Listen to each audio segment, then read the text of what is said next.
আসসালামু আলাইকুম। আমার সাউন্ড এবং ভিডিও যদি ঠিক থাকে তাহলে আমাকে একটু কমেন্ট করো যে ভাই অল ওকে, দেন আমি আর কিছুক্ষণের ভিতরে ক্লাস শুরু করব।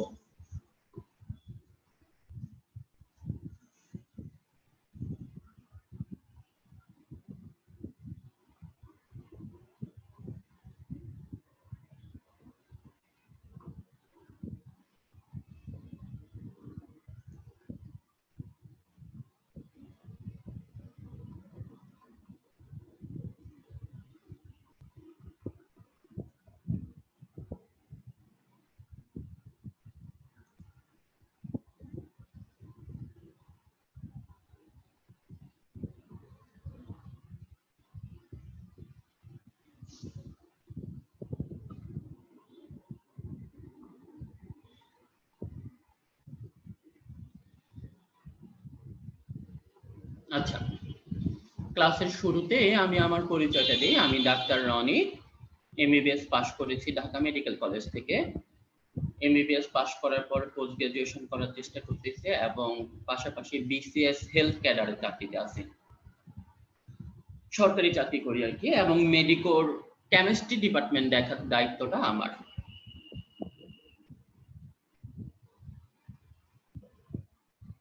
কেমিস্ট্রি ভর্তি পরীক্ষার সবচেয়ে কঠিন সাবজেক্ট, এটা আমি আগেই বলে নিই তোমাদেরকে। তোমরা যখন পড়া শেষ করবা, ভর্তি পরীক্ষার সবগুলা সাবজেক্ট যখন তোমাদের পড়া শেষ হয়ে যাবে, তখন মনে হবে না কেমিস্ট্রি যে কঠিন সাবজেক্ট, এটা ভাইয়া আগে থেকেই বলেছিল।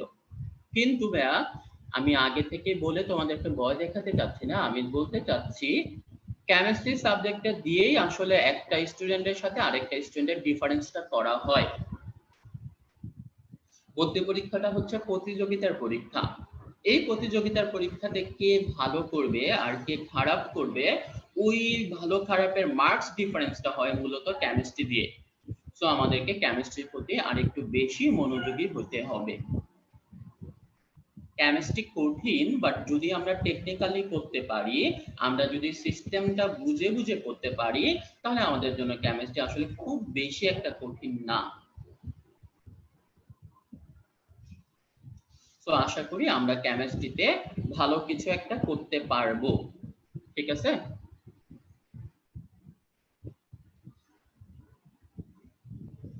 অনেকে কেমিস্ট্রি খারাপ পারো, ইন্টারমিডিয়েটে হয়তো খুব ভালো মতো পড়া হয়নি, বাট এখন যদি ভালো মতো মনোযোগ দাও ভাইয়া, আশা করি তোমাদের যে সমস্যাগুলো আছে ওগুলো তোমরা রিকভার করতে পারবে। আমাদের আজকের ক্লাসটা হচ্ছে পরিমাণগত রসায়ন চ্যাপ্টারটার শুধুমাত্র ম্যাথের উপর। শুরুতে আমি বলে দেই, এই ক্লাসটা করার জন্য তোমার শুধুমাত্র একটা খাতা আর কলম লাগবে, আর কিচ্ছু না। বই পরে দেখো, আমি বই দেখাই দিব। আজকের ক্লাসটা হবে শুধুমাত্র ম্যাথ। পরিমাণগত রসায়নের ম্যাথ মানে যে শুধু এই চ্যাপ্টারই তা না, আমি পাশাপাশি অন্য চ্যাপ্টারেরও কিছু ম্যাথ করাবো। এক কথায় ভর্তি পরীক্ষায় আসার মতো যে ম্যাথগুলা, সেই ম্যাথগুলো আমরা করে ফেলবো আজকে ব্যাপ, ঠিক আছে। সো মনোযোগ দাও, অনেকে উল্টাপাল্টা কমেন্ট করো, ওই সময় মনোযোগ থাকে না তোমাদের। তো একটু চেষ্টা করো ভাইয়া ক্লাসের পড়াটা ক্লাসে শেষ করে ফেলতে, ঠিক আছে। আচ্ছা, ম্যাথ করব, বাট ম্যাথ করার আগে একটু কমন কিছু কথা শুনে নিই। আমাদের মেডিকেল ভর্তি পরীক্ষাতে কয়টা ম্যাথ আসে? কেমিস্ট্রি কোশ্চেন থাকে টোটাল 25, এর মাঝখানে ম্যাথ থাকে দুটা বা তিনটা। ঝামেলা কি কি সেটা শুনে নাও। ম্যাথ আসবে, কিন্তু তোমাকে ম্যাথ করার জন্য কোনো ক্যালকুলেটর দেয়া হবে না। সো ক্যালকুলেটর ছাড়া কিভাবে ম্যাথ করতে হয় আজকের ক্লাসে তোমরা সেটা শিখে যাবা। আবার খেয়াল করো, ম্যাথ আসবে কিন্তু তোমাকে এক একটা কোশ্চেনের জন্য সময়ও কিন্তু খুব বেশি দেয়া হবে না। আমরা 100টা কোশ্চেনের জন্য সময় পাবো 60 মিনিট।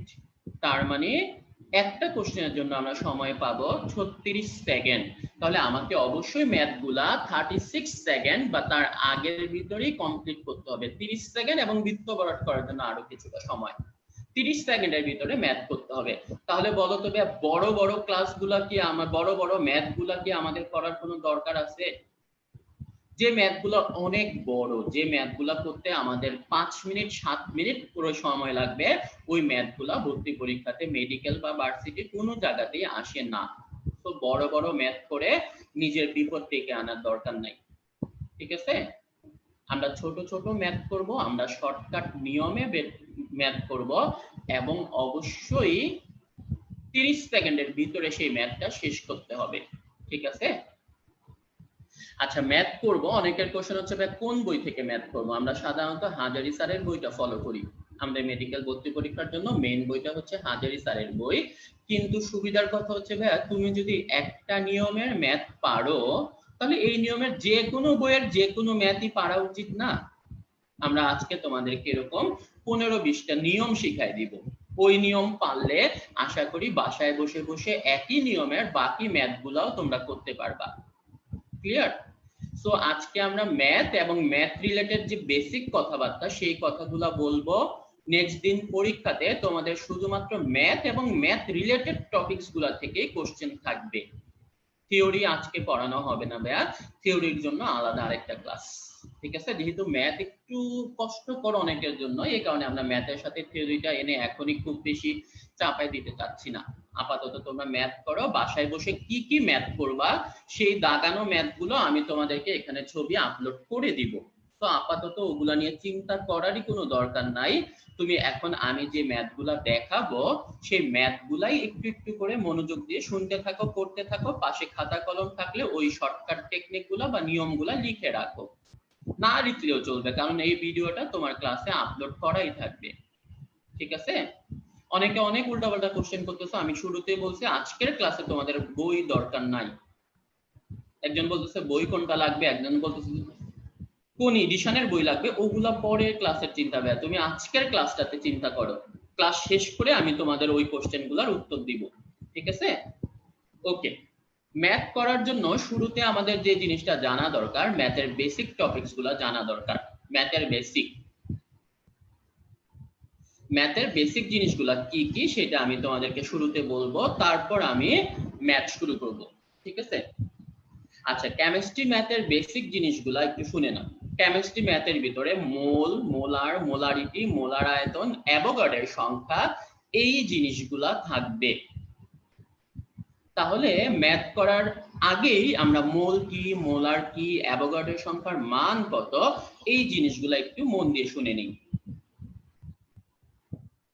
মোল কাকে বলে?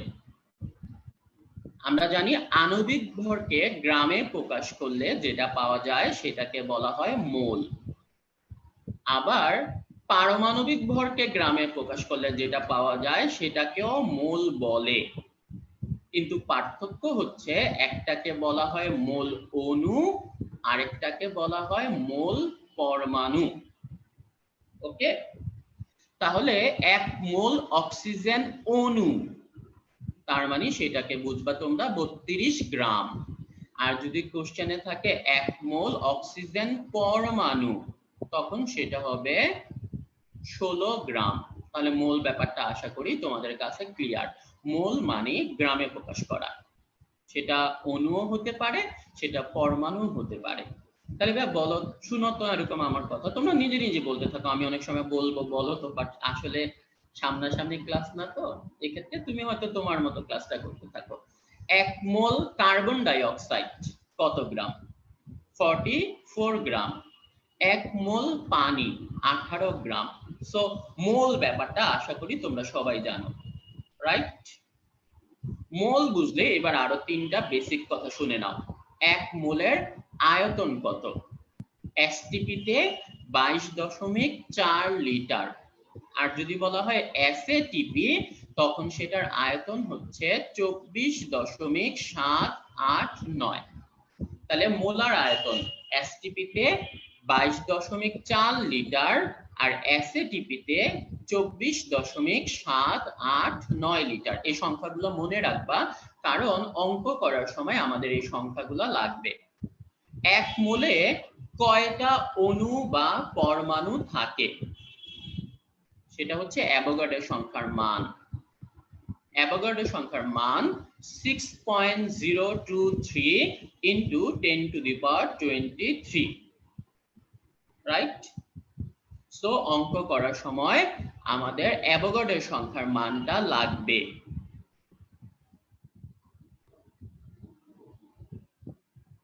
অ্যাভোগাড্রো সংখ্যার মান সেটা আমাদের লাগবে।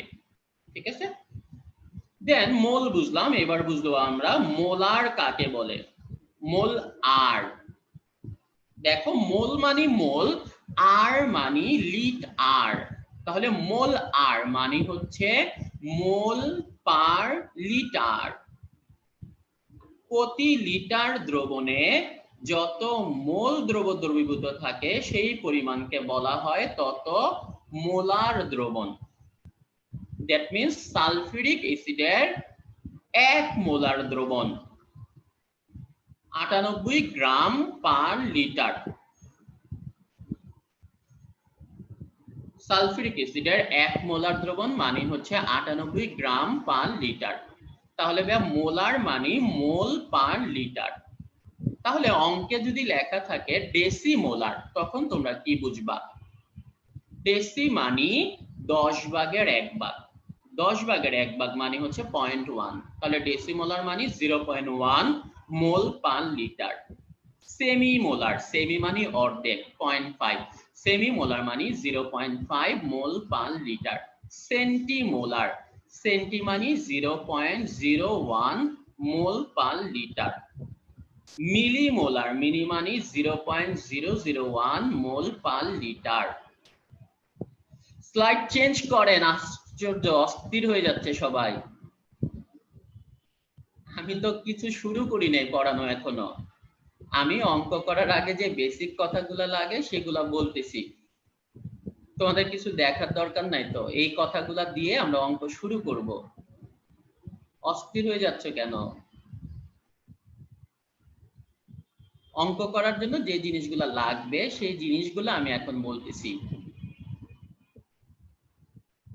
ঠিক আছে, আমাকে আমার মতো একটু ক্লাস নিতে দাও। তোমরা কমেন্ট সেকশনে যারা বেশি মনোযোগ দাও তারা আসলে খুব বেশি ভালো লাভ বোধহয় তোমাদের অনলাইন ক্লাস দিয়ে হয় না। তো কমেন্ট সেকশনটা পারলে অফ করে রেখো।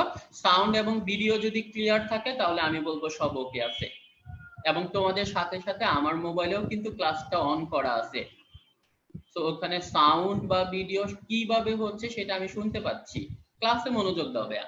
আমি এখনো কোনো স্লাইড বা কিছু চেঞ্জ করি নাই, তোমরা অস্থির হয়ে যাচ্ছ স্লাইড চেঞ্জ করেন চেঞ্জ করেন, আমি ক্লাসটা আমাকে নিতে দাও। আচ্ছা, অঙ্কের ভিতরে মোলার থাকলে সেটা হবে মোল পার লিটার, তাহলে ডেসিমোলার মানে হচ্ছে 0.1, সেমি মোলার, সেমি মানে 0.5, সেন্টিমোলার, সেন্টি মানে হচ্ছে 0.01, মিলিমোলার মানে হচ্ছে 0.001, 1000 ভাগের 1 ভাগ।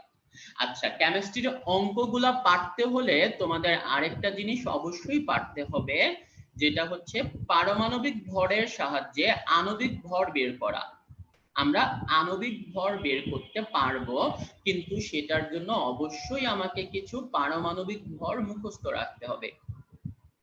কোন কোন পারমাণবিক ভর আমরা মুখস্থ রাখবো সেটা একটু শুনে নাও। সবগুলো তো আর সম্ভব না, 118টা পারমাণবিক ভর মুখস্থ করার দরকার নাই। যে পরমাণুগুলো কমন সেই পরমাণুগুলা আমরা একটু শুনে নেই। হাইড্রোজেনের পারমাণবিক ভর জানি আমরা 1, carbon 12, nitrogen 14, oxygen 16, sodium 23, phosphorus 31, sulphur 32, chlorine 35.5, potassium 39, calcium 40, chromium 52 52, copper 63.5, silver 108।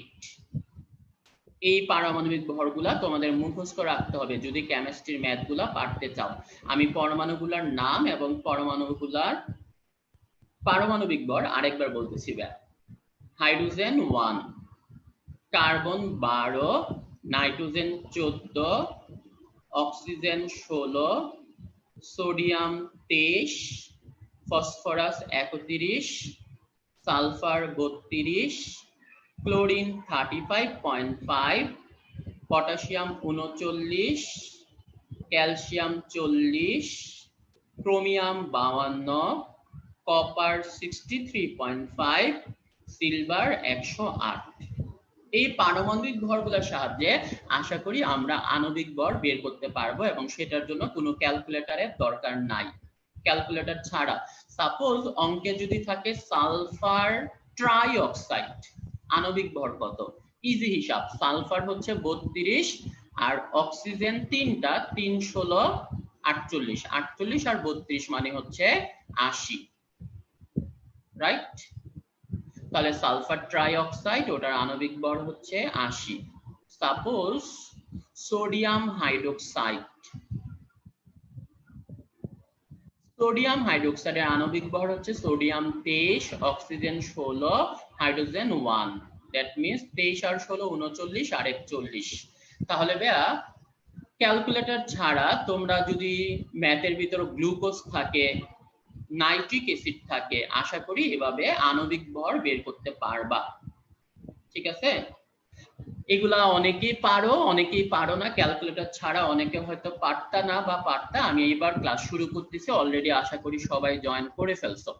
ঠিক আছে, শুরুতে আমরা একটু দেখে নিব বিগত বছরগুলোতে পরিমাণগত রসায়ন চ্যাপ্টার থেকে কি কি কোশ্চেন আসছে।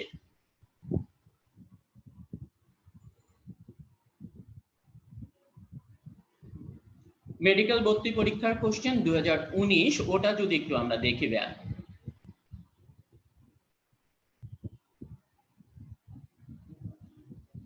একেবারে শুরুতে দেখো একটা কোশ্চেন আসছে যেটা ছিল ম্যাথ, 5% সোডিয়াম কার্বনেট সলিউশনের মোলারিটি কত।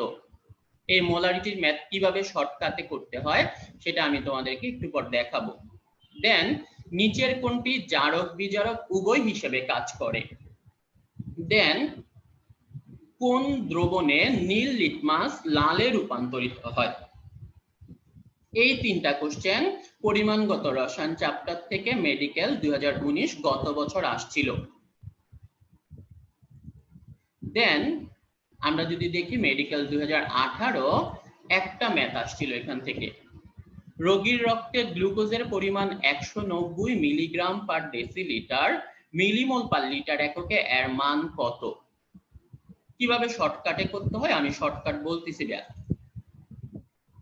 মেডিকেল 2017 গুলা দেখো, 0.005 মোলার H2SO4 দ্রবণের পিএইচ কত। 2 নাম্বারটা, 27 ডিগ্রি সেলসিয়াস তাপমাত্রায় 300 মিলিলিটার পরিমাণ একটি গ্যাসকে একই চাপে রেখে 7 ডিগ্রি সেলসিয়াস তাপমাত্রায় নিয়ে আসা হলে ইহার আয়তন কত হবে। আমি এখনো সমাধান করতেছি না, আমি শুধু কোশ্চেন দেখাচ্ছি তোমাদেরকে। 3 নাম্বারটা, একটি ডেসিমোলার দ্রবণের ঘনমাত্রা কত। 4 নাম্বার, 20% H2SO4 দ্রবণে পানির পরিমাণ কত। এই ম্যাথগুলা কোনটা কিভাবে করব সেগুলো আগে বলবো, ঠিক আছে। তাহলে আমি দেখলাম প্রত্যেক বছরই সাধারণত ম্যাথ থাকে, সবচেয়ে বেশি ছিল মেডিকেল 2017 সালে, সেখানে ম্যাথ ছিল 3টা, 2018 সালে ছিল 1টা, আর গত বছর ছিল কেমিস্ট্রির ম্যাথ 2টা। সো এই ম্যাথগুলা বেয়া শর্টকাটে কিভাবে করতে হয় আমরা শুরু করি। আমি আগে বলতেছি তোমাদেরকে আমি একটা একটা করে ম্যাথের নিয়ম শিখাবো, এবং এই ম্যাথগুলার সাথে রিলেটেড যে বাকি ম্যাথগুলা সেগুলা বই থেকে দাগাই দিব। সেই ম্যাথগুলা তোমরা বাসায় বসে প্র্যাকটিস করবা। যদি অসুবিধা হয় তোমাদের যে কেমিস্ট্রি কমেন্ট সেকশন আছে ওখানে কমেন্ট করবা, পরবর্তীতে আমরা চেষ্টা করব উত্তর দিয়ে দেওয়ার, ঠিক আছে। এবার একটু মনোযোগী হই, আমি এতক্ষণ আজাইরা কথা বলছি, এখন আমি পড়া শুরু করতেছি যেগুলো পরীক্ষায় আসবে, কিন্তু ওই আজাইরা কথাগুলো তোমার এখন কাজে লাগবে ম্যাথ করতে। এই ম্যাথটা একটু দেখো ভাইয়া। এসটিপিতে 1500 লিটার নাইট্রোজেন গ্যাস হতে অ্যামোনিয়া প্রস্তুত করতে কত লিটার হাইড্রোজেন গ্যাসের প্রয়োজন হবে। ঠিক আছে, এই ম্যাথটা তোমরা কলেজে যখন পড়তা বা বইয়ে অনেক বড় করে করা আছে, মেডিকেল ভর্তি পরীক্ষার জন্য বা ভার্সিটি ভর্তি পরীক্ষার জন্য যদি এরকম ম্যাথ আসে, এটা আমরা শর্টকাটে 10 সেকেন্ডের ভিতরে উত্তর বলে দিতে পারবো। কিভাবে তুমি আগে খেয়াল করো, এটা একটা আয়তনের অঙ্ক। 1500 লিটার নাইট্রোজেন গ্যাস হতে অ্যামোনিয়া প্রস্তুত করতে কত লিটার হাইড্রোজেন গ্যাস, সবই লিটার, লিটার মানে হচ্ছে আয়তন। সো আমাদের ভর্তি পরীক্ষাতে যদি আয়তনের ম্যাথ আসে আমরা কি করব, আমাদেরকে কিন্তু কোনো খাতা দেয়া হবে না, কোশ্চেনের নিচে যে একটু সামান্য ফাঁকা জায়গা থাকবে সেই জায়গাতেই ম্যাথটা শর্টকাটে করে ফেলতে হবে। এরকম আয়তনের ম্যাথ যদি আসে, তোমার একটাই কাজ ভাইয়া, এই ম্যাথটার জন্য যে সমীকরণটা, সেই সমীকরণটা কোশ্চেনের ফাঁকা জায়গায় লিখে ফেলবা। খেয়াল করো, নাইট্রোজেন হাইড্রোজেন হতে অ্যামোনিয়া প্রস্তুতি, এই সমীকরণটা আশা করি তোমরা পারো। এই যে দেখো সমীকরণ। ম্যাথের কোশ্চেনগুলো খাতায় রাফ করা যাবে, খাতায় কোশ্চেনের পরীক্ষা যে কোশ্চেনটা থাকবে সেখানে রাফ করা যাবে। এই যে একটু খেয়াল করো, নাইট্রোজেন প্লাস 3 মোল হাইড্রোজেন, ওখান থেকে হয় 2 মোল অ্যামোনিয়া। এই ম্যাথটা এবার শর্টকাটে কিভাবে করব, তুমি খেয়াল করো, এখানে নাইট্রোজেন হচ্ছে 1 মোল, হাইড্রোজেন হচ্ছে 3 মোল, আর অ্যামোনিয়া হচ্ছে 2 মোল। আমরা জানি 1 মোল মানে 22.4 লিটার, তাহলে 3 মোল মানে 3 গুণ 22.4 লিটার, আর 2 মোল মানে হচ্ছে 2 গুণ 22.4 লিটার। তাহলে খেয়াল করো ভাইয়া, এখানে 1 এর সাথেও গুণ 22.4, 3 এর সাথে 22.4, 2 এর সাথে 22.4, সবার সাথেই 22.4 দেখা যায়। তাহলে আমরা যদি এটাকে শর্টকাট করতে চাই, ছোট করতে চাই, সবাইকে 22.4 দিয়ে ভাগ করলে যেটা হবে, সবার থেকে 22.4 উঠাই দিতে পারবো, কোনো অসুবিধা নাই। এই পরিমাণটাকেই আমরা লিটার ধরে নিব। That means nitrogen 1 litre, hydrogen 3 litre, আর ammonia 2 litre. Nitrogen 1 litre, hydrogen 3 litre, ammonia 2 litre. এবার খেয়াল করো উত্তর কিভাবে দিবা, এইখানেই উত্তর লুকায় আছে। 1 লিটার নাইট্রোজেন হতে অ্যামোনিয়া তৈরি করার জন্য হাইড্রোজেন কয় লিটার লাগতেছে? 3 লিটার। 1 এর জন্য 3, তাহলে পরীক্ষাতে যদি বলে 10 লিটার নাইট্রোজেনের জন্য কত লিটার হাইড্রোজেন লাগবে, উত্তর হবে 10 গুণ 3 মানে হচ্ছে 30। তাহলে পরীক্ষায় যদি বলে 1000 এর জন্য কত লাগবে, উত্তর হচ্ছে 3000। আর অঙ্কে বলা আছে 1500 লিটার নাইট্রোজেন গ্যাস হতে অ্যামোনিয়া প্রস্তুত করতে কত লিটার হাইড্রোজেন, তাহলে উত্তর হচ্ছে 1500 গুণ 3 মানে হচ্ছে 4500। আমি আবার বলবো ব্যাক, ঠিক আছে? তুমি আগে সমীকরণটা লিখবা এবং সমীকরণের পাশে ওই যে মোল সংখ্যাগুলা এরকম আমার মতো করে লিখবা, দেন ওইটাকেই লিটার ধরে নিবা। দেন ঐকিক নিয়মের অঙ্ক, 1 এর জন্য কত লাগে, এতে যেটা বলা আছে ওই 1500 বা 1200 বা 1000 এর জন্য কত লাগে ঐকিক নিয়মে ইজিলি কোনো কাগজ কলম ক্যালকুলেটর ছাড়াই এটা বলে দেওয়া সম্ভব। ঠিক আছে, আবার বুঝিবা। ধরো এই কোশ্চেনটাই আসছে, কিন্তু সেখানে বলা আছে এসটিপি তে 2000 লিটার নাইট্রোজেন গ্যাস হতে অ্যামোনিয়া প্রস্তুত করতে কত লিটার হাইড্রোজেন গ্যাসের প্রয়োজন। তুমি এই সমীকরণটা লেখো, দেখো 1 এর জন্য হাইড্রোজেন লাগবে 3, 1 এর জন্য যদি 3 লাগে, 2000 এর জন্য লাগবে 2000 গুণ 3 মানে হচ্ছে 6000। ক্লিয়ার? তাহলে এইভাবে জাস্ট ম্যাথ এমসিকিউ উত্তর করার জন্য আমাদের 10 সেকেন্ডের বেশি লাগার দরকার নাই। ঠিক আছে, 10 সেকেন্ডের বেশি আমাদের আশা করি লাগবে না। আরেকটা কথা, নিয়ম মাফিক হলো কিনা, নিয়ম মাফিক হওয়ার দরকার নাই তো ভাইয়া, কারণ আমাদের এমসিকিউ হচ্ছে 4টা অপশন দেয়া আছে, আমি 4টা অপশন দেখে যে অপশনটা উত্তর হয়েছে সেই উত্তরটা করে আসবো। এটা আমরা নিয়ম মাফিক করছি নাকি শর্টকাটে করছি ওগুলা স্যাররা বুঝতে পারবে না। সো ক্যালকুলেটর ছাড়া কম সময়ের ভিতরে এভাবে আয়তনের অঙ্ক আশা করি তোমরা করতে পারবা। এটা 1500 না দিয়ে 1200, 2000, 2500 যা খুশি দেখ, আশা করি এগুলাতে তোমাদের কোনো সমস্যা হবে না। এরকম আয়তনের অঙ্ক যদি এই যে অ্যামোনিয়া, নাইট্রোজেন, হাইড্রোজেন না এসে অন্য কোনো আয়তনের অঙ্ক আসে, পারবা না এভাবে শর্টকাটে করে ফেলতে? ঠিক আছে, আবার একটু দেখি ভাইয়া, সমীকরণটা লিখতে হবে। আরেকটা অঙ্ক দেখি আমরা, এটা একটু দেখো। এসটিপি তে 100 লিটার NO প্রস্তুত করতে কত লিটার অ্যামোনিয়া এবং কত লিটার অক্সিজেন গ্যাসের প্রয়োজন হবে। দ্যাট মিন্স বাম পাশে থাকবে NH3 আর অক্সিজেন, আর যেটা প্রস্তুত হবে NO, ওটা থাকবে ডান পাশে।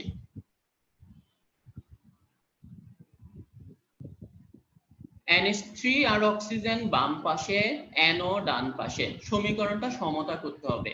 এখানে 4 মোল NH3 আর 5 মোল অক্সিজেন দিলে সমীকরণের ওই পাশে হবে 4 মোল NO আর 6 অণু পানি। এই সমীকরণটা পারতে হবে জ্ঞান। সমীকরণটা পারলে দেখো বাকি উত্তর ইজিলি এখান থেকে চলে আসবে। NH3 এখানে 4 মোল, অক্সিজেন আছে 5 মোল আর NO হচ্ছে 4 মোল। সমতাকরণ করতে হলে তুমি বাম পাশে আগে মূল পরমাণুগুলো লিখতে হবে, দেন আস্তে আস্তে ছোট ছোট করে বাড়াইতে হবে।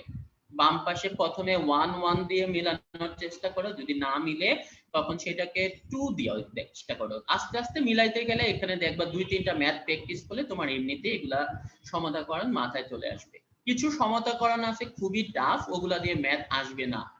যে ম্যাথগুলা দাগায় দেওয়া হবে ওগুলা পারলেই হবে ব্যাস। এই সমতাকরণটা একটু দেখো, বাম পাশে 4 মোল NH3, 5 মোল অক্সিজেন, ডান পাশে 4 মোল NO। পানি নিয়ে কোনো কথা বলার দরকার নাই, কারণ ম্যাথে পানি নিয়ে তেমন কোনো কিছু নাই। এবার খেয়াল করো, NH3 4 লিটার, অক্সিজেন 5 লিটার আর NO হচ্ছে 4 লিটার, রাইট? এবার অঙ্কটার উত্তর, 4 লিটার NO তৈরি করতে NH3 লাগতেছে 4 লিটার। দেখো NO 4, NH3 ও 4। 4 লিটার NO তৈরি করতে NH3 লাগে 4 লিটার, তাহলে 1 লিটারের জন্য লাগবে 1 লিটার, 1 4/4 মানে 1। তাহলে 100 লিটার NO প্রস্তুত করতে কত লিটার NH3 লাগবে? উত্তর হচ্ছে 100 লিটার। তাহলে 100 লিটার NO প্রস্তুত করতে কয় লিটার NH3 লাগবে? উত্তর হচ্ছে 100 লিটার। কিভাবে? ঐকিক নিয়ম ভাইয়া। 4 এর জন্য 4, তাহলে 1 এর জন্য 4/4, 100 এর জন্য 4/4 গুণ 100, দ্যাট মিন্স 4/4 কাটাকাটি 100 লিটার NH3। অক্সিজেন কিভাবে বের করবা? ঐকিক নিয়ম ভাইয়া, ঐকিক নিয়ম। 4 লিটার NOর জন্য অক্সিজেন লাগে 5, 4 এর জন্য অক্সিজেন লাগে 5, 1 এর জন্য লাগবে 5/4, 1 এর জন্য লাগবে 5/4, তাহলে 100 এর জন্য লাগবে 5/4 গুণ 100। কাটাকাটি করলে 4 দিয়ে 100 কে কাটলে হবে 25, 5 গুণ 25 মানে হচ্ছে 125। ঠিক আছে, এগুলা ঐকিক নিয়মের অঙ্ক, আশা করি এগুলা তুমি এভাবে বের করতে পারবা। ঠিক আছে, সো এই যে 100 লিটার এবং 125 লিটার এই ম্যাথগুলা করার জন্য আশা করি আমাদের 10 সেকেন্ডের বেশি লাগবে না। 10 সেকেন্ডের ভিতরে এই ম্যাথগুলা করতে হবে ব্যাস। এরকম একই নিয়মের ম্যাথ তোমাদেরকে যদি অন্য কোনো সমীকরণ থাকে আশা করি সেগুলা বাসায় বসে প্র্যাকটিস করতে পারবা। ঠিক আছে, এই ম্যাথগুলা বাসায় বসে একটু প্র্যাকটিস করো, কি কি ম্যাথ করতে হবে এরপরে আমি ক্লাসের লাস্টে ওগুলা বই থেকে দাগাই দিব। আমি পরের নিয়মটাতে যাই। এই আয়তনের অঙ্ক আশা করি তোমাদের বুঝতে অসুবিধা হয়নি। পরের অঙ্কটা দেখো,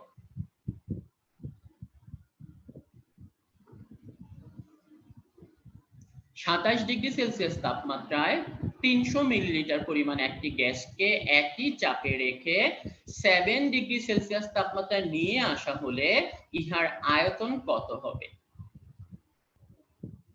27 ডিগ্রি সেলসিয়াস তাপমাত্রা, আয়তন 300 মিলি, চাপ একই থাকবে, ওটাকে 7 ডিগ্রি সেলসিয়াস তাপমাত্রায় নিয়ে আসা হলে আয়তন কত হবে?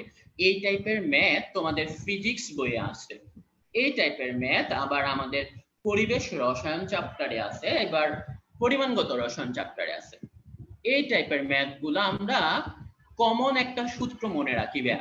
সূত্রটা হচ্ছে P1 V1/T1 সমান P2 V2/T2।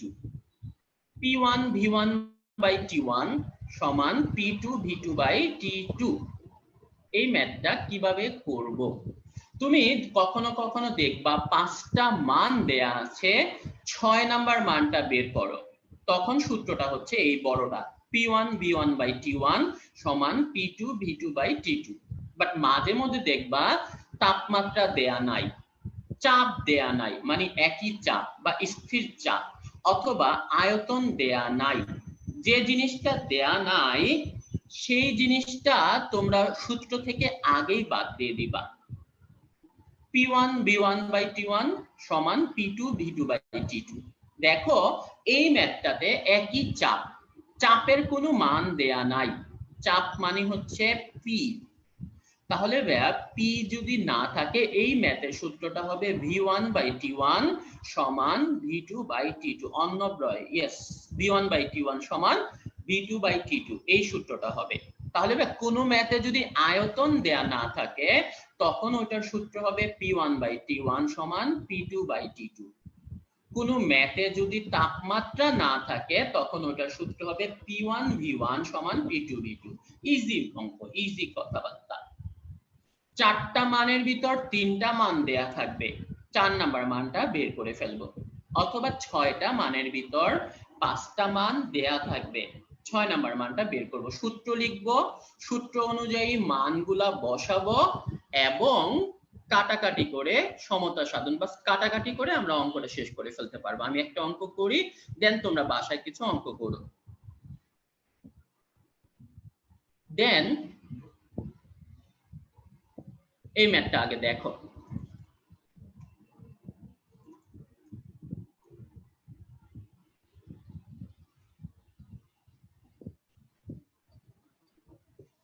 সাতাশ ডিগ্রি সেলসিয়াস তাপমাত্রা, তার মানে এখানে T1 হচ্ছে 27 ডিগ্রি সেলসিয়াস।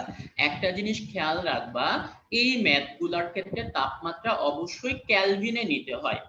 কেলভিনে নিতে হলে ডিগ্রি সেলসিয়াসের মানের সাথে 273 যোগ করলেই হয়। তাহলে 27 এর সাথে 273 যোগ করলে হবে 300। ইজি কথাবার্তা।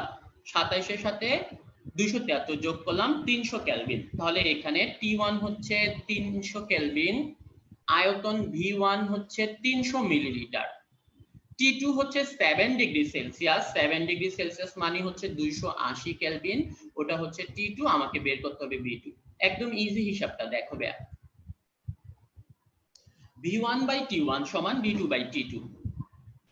B1 এর জায়গায় B1 এর মানটা বসালাম 300 মিলি, T1 হচ্ছে 300 কেলভিন, আমাকে V2 বের করতে হবে, আর T2 হচ্ছে 280 কেলভিন। তাহলে ঐকিক নিয়ম বা ওই উপাসে যদি নিয়ে যাও, V2 হচ্ছে 300 গুণ 280 আর নিচে 300, 300 300 কাটাকাটি করে দিলে বাকি থাকবে 280। তাহলে এই ম্যাথের উত্তর হচ্ছে 280 ml। তাহলে এভাবে শর্টকাট নিয়মে এই ম্যাথগুলা করতে আমাদের আশা করি 30 সেকেন্ড লাগবে না, তার আগেই করতে পারবো। আরেকটা জিনিস খেয়াল করো, এটা মেডিকেল ভর্তি পরীক্ষার কোশ্চেন 2017 সালের কোশ্চেন বা তার আগের কোশ্চেন গুলো যদি দেখো, এমন ভাবে স্যাররা অপশন গুলা দিবে যাতে তোমার ক্যালকুলেটর ছাড়া ম্যাথ করতে কোনো অসুবিধা না হয়। এই যে উপরে 300 নিচে 300 কাটাকাটি হয়ে গিয়েছে, এরকম হিসাবটা ইজিলি যাতে করা যায় এই টাইপের হিসাবগুলাই ম্যাথের ভিতর থাকে। তাহলে 300 300 না থেকে হয়তো 300 600 থাকতে পারে, 150 300 থাকতে পারে, যেটা তোমরা ইজিলি ক্যালকুলেটর ছাড়া করতে পারবা। তাহলে এই ম্যাথগুলো বোঝা গেছে, এভাবে শর্টকাটে আমরা 3 লাইনের ভিতর সহজ করে ফেলতে পারবো। এগুলা কলেজেও আমরা এভাবেই করতাম, বাট তখন হয়তো একটু বড় করতাম, এখন আর এভাবে বড় করার দরকার নাই ভাই। ঠিক আছে, একজনের কোশ্চেন হচ্ছে ভাই মিলিলিটার বা লিটার যাই থাকুক সেটাই কি রাখতে হবে? তুমি অপশনগুলো দেখে নিবা ভাই, তোমার উত্তরের অপশনগুলো যদি মিলিলিটারে থাকে তখন তুমি মিলিলিটারে করবা, আর যদি অপশনগুলো দেখো লিটারে আছে তখন লিটারে করবা। ক্লিয়ার? তাহলে V1 by T1 সমান V2 T2, অথবা P1 by T1 সমান P2 T2, অথবা P1 B1 by T1 সমান P2 B2 by T2। এই ম্যাথগুলা আশা করি আমাদের ক্যালকুলেটর ছাড়াই করতে পারবো। ঠিক আছে, এরকম আরো কিছু ম্যাথ আছে, তোমরা বাসায় বসে এগুলো প্র্যাকটিস করবা এবং অবশ্যই গড়ি দৌড়ে দৌড়ে, যাতে 30 সেকেন্ডের ভিতরে এগুলো শেষ হয়ে যায়। ঠিক আছে, আমরা পরের ম্যাথটাতে যাইবে। এখন যে ম্যাথগুলা দেখবো সেগুলা একদম ছোট ছোট ম্যাথ, বাট শুরুতে বলে দিচ্ছি ছোট মরিচের ঝাল বেশি। দ্যাট মিন্স ভর্তি পরীক্ষাতেও এই ছোট ছোট ম্যাথগুলাই বেশি আসবে। ঠিক আছে, তাহলে এখন এর ম্যাথগুলো আমরা একেবারে শর্টকাটে 1 সেকেন্ড 2 সেকেন্ডের ভিতরে কিভাবে উত্তর করব সেটা একটু খেয়াল করো। একটা সোডিয়াম পরমাণুর ভর কত, অথবা একটা পানির অণুর ভর কত, অথবা অন্যভাবে আসতে পারে একটা কার্বন ডাই অক্সাইড অণুর ভর কত, একটা নাইট্রিক অ্যাসিড অণুর ভর কত, এভাবে আসতে পারে। একটু মনোযোগ দিয়ে শুনো, তাহলে দেখবা এই ম্যাথটা ইজিলি পারা যায়। এটা 2 সেকেন্ডের একটা ম্যাথ। একটা সোডিয়াম পরমাণুর ভর কত? আগে আমরা মনে রেখেছি, আমরা জানি সোডিয়ামের পারমাণবিক ভর হচ্ছে 23। তাহলে সোডিয়ামের পারমাণবিক ভর হচ্ছে 23 এবং সেখানে অণু থাকে 1 মোলে অ্যাভোগাড্রো সংখ্যার মান। অ্যাভোগাড্রো সংখ্যার মান হচ্ছে 6.023 × 10⁻23। তাহলে এতটা পরমাণুর ভর হচ্ছে 23। একটা সোডিয়াম পরমাণুর ভর কত? উত্তর হচ্ছে 23 ভাগ অ্যাভোগাড্রোর সংখ্যা। যারা উত্তর 23 লিখতেছো সেটা কিন্তু উত্তর 23 না বেয়া। এখানে সোডিয়ামের পারমাণবিক ভর চাওয়া হয় নাই, চাওয়া হয়েছে একটা পরমাণুর ভর কত। তাহলে পারমাণবিক ভর ভাগ হবে অ্যাভোগাড্রোর সংখ্যা। এই যে এইটা হচ্ছে উত্তর। একটা সোডিয়াম পরমাণুর ভর হবে 23 ভাগ অ্যাভোগাড্রোর সংখ্যার মান। কথা হচ্ছে ক্যালকুলেটর ছাড়া আমরা এই হিসাবগুলা কিভাবে করব।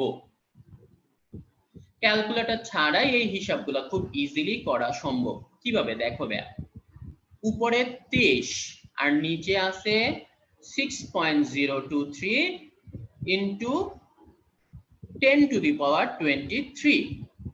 তাহলে নিচে যে 10⁻23 ওটাকে যদি আমরা উপরে নিয়ে যাই ওটা হবে 10⁻−23।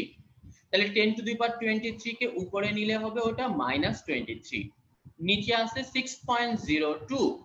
6.02 ওটাকে একদম সংক্ষেপে কাছাকাছি উত্তর করার জন্য আমরা 6 ধরে নিব। 6.02 0 আসলে খুব বড় কোনো সংখ্যা না, ওটাকে আমরা 6 ধরেই অঙ্ক করতে পারবো। নিচে 6 আর উপরে আছে 23। তুমি মনে মনে একটু চিন্তা করো, উপরে যদি 24 থাকতো, উপরে 24 আর নিচে 6, 6 দিয়ে 24 কে ভাগ করলে হতো 4। তাহলে ওটার উত্তর হতো 4 × 10⁻23। কিন্তু এখানে তো 24 নাই, এখানে আছে 23। তাহলে 23 ভাগ 6 মানে হচ্ছে 4 এর চেয়ে একটু কম হবে। 4 এর চেয়ে একটু কম মানে হচ্ছে 3.8 বা 3.9। তোমার কাছে যে 4টা অপশন দেয়া থাকবে ওই 4টা অপশনের ভিতর যেটা 4 এর চেয়ে একটু কম, সেই 4 এর চেয়ে একটু কম অপশনটাই উত্তর দিয়ে আসবা। এই অঙ্কটার উত্তর 3.86 × 10⁻23। তোমাকে একদম একুরেট উত্তর বলার দরকার নাই, কারণ তোমার কাছে 4টা অপশন তো থাকবেই, তাই না? তাহলে এই অঙ্কটার উত্তর হচ্ছে 4 এর চেয়ে একটু কম × 10⁻23। আমি আবার বলি, পানির অণুর ভর কত? ওই যে উপরে একটা আছে পানি মানে হচ্ছে 18। তাহলে একই ম্যাথ, উপরে থাকবে 18 আর নিচে থাকবে 6.023 × 10⁻23। তাহলে 18 কে 6 দিয়ে ভাগ করবা, উত্তর হবে 3 × 10⁻23। তাহলে যদি এই অঙ্কটা আসে, একটা সালফার ডাই অক্সাইড অণুর ভর কত? তাহলে উপরে যাবে সালফার ডাই অক্সাইডের আণবিক ভর। Sulphur die oxide SO2, sulphur হচ্ছে 32, অক্সিজেন দুইটা 16 16 32, দ্যাট মিন্স 64। তাহলে উপরে 64 আর নিচে যদি 6 থাকে, 6 দিয়ে 64 কে ভাগ করলে কত হবে? 6 10 এ 60, 10 এর চেয়ে একটু বেশি, দ্যাট মিন্স 10.6। তোমার একেবারে একুরেট উত্তর দরকার নাই বের করার, এমসিকিউতে 4টা অপশন থাকবেই। সো 4টা অপশনের ভিতর যে অপশনটা তোমার কাছাকাছি মনে হবে ওই অপশনটা উত্তর দিয়ে আসবা। এখন অনেকে বলতে পারে 4টা অপশনই যদি খুব কাছাকাছি দেয়, ক্যালকুলেটর ছাড়া এরকম কাছাকাছি অপশনগুলা বের করা একটু টাফ। সো এই কারণেই তোমাকে আমি শুরুতেই বিগত 3 বছরের কোশ্চেনগুলা দেখিয়ে নিয়েছিলাম। বিগত 3 বছরের কোশ্চেনগুলো যদি দেখো, দেখবা ম্যাথগুলাতে স্যাররা খুব কাছাকাছি অপশন দেয় না, অপশনগুলোতে যথেষ্ট গ্যাপ থাকবে। তোমরা যখন বিগত বছরের কোশ্চেনগুলো দেখবা তখনই বুঝবা যে অপশনগুলো খুব কাছাকাছি থাকে না। সো ক্যালকুলেটর ছাড়া কম সময়ের ভিতরে এই টাইপের ম্যাথগুলো আশা করি যে কোনো যৌগ দিলে আমরা পারবো। সালফার ডাইঅক্সাইড না দিয়ে যদি দেয় একটা কার্বন ডাইঅক্সাইড অণুর ভর কত, একটা নাইট্রাস অক্সাইড অণুর ভর কত, এটা আশা করি সবাই পারবো। ঠিক আছে, সো এমসিকিউ এর জন্য এইভাবেই আমাদের শর্টকাটে করতে হবে ভাইয়া, এর চেয়ে বড় কিছু করার নাই। আমাদের কাগজ কলম কিচ্ছু না লাগাইলেও আমরা মনে মনে এই টাইপের ম্যাথগুলা পরীক্ষার হলে ঠিকই করতে পারবো। এই ম্যাথটা দেখো, পরের ম্যাথ।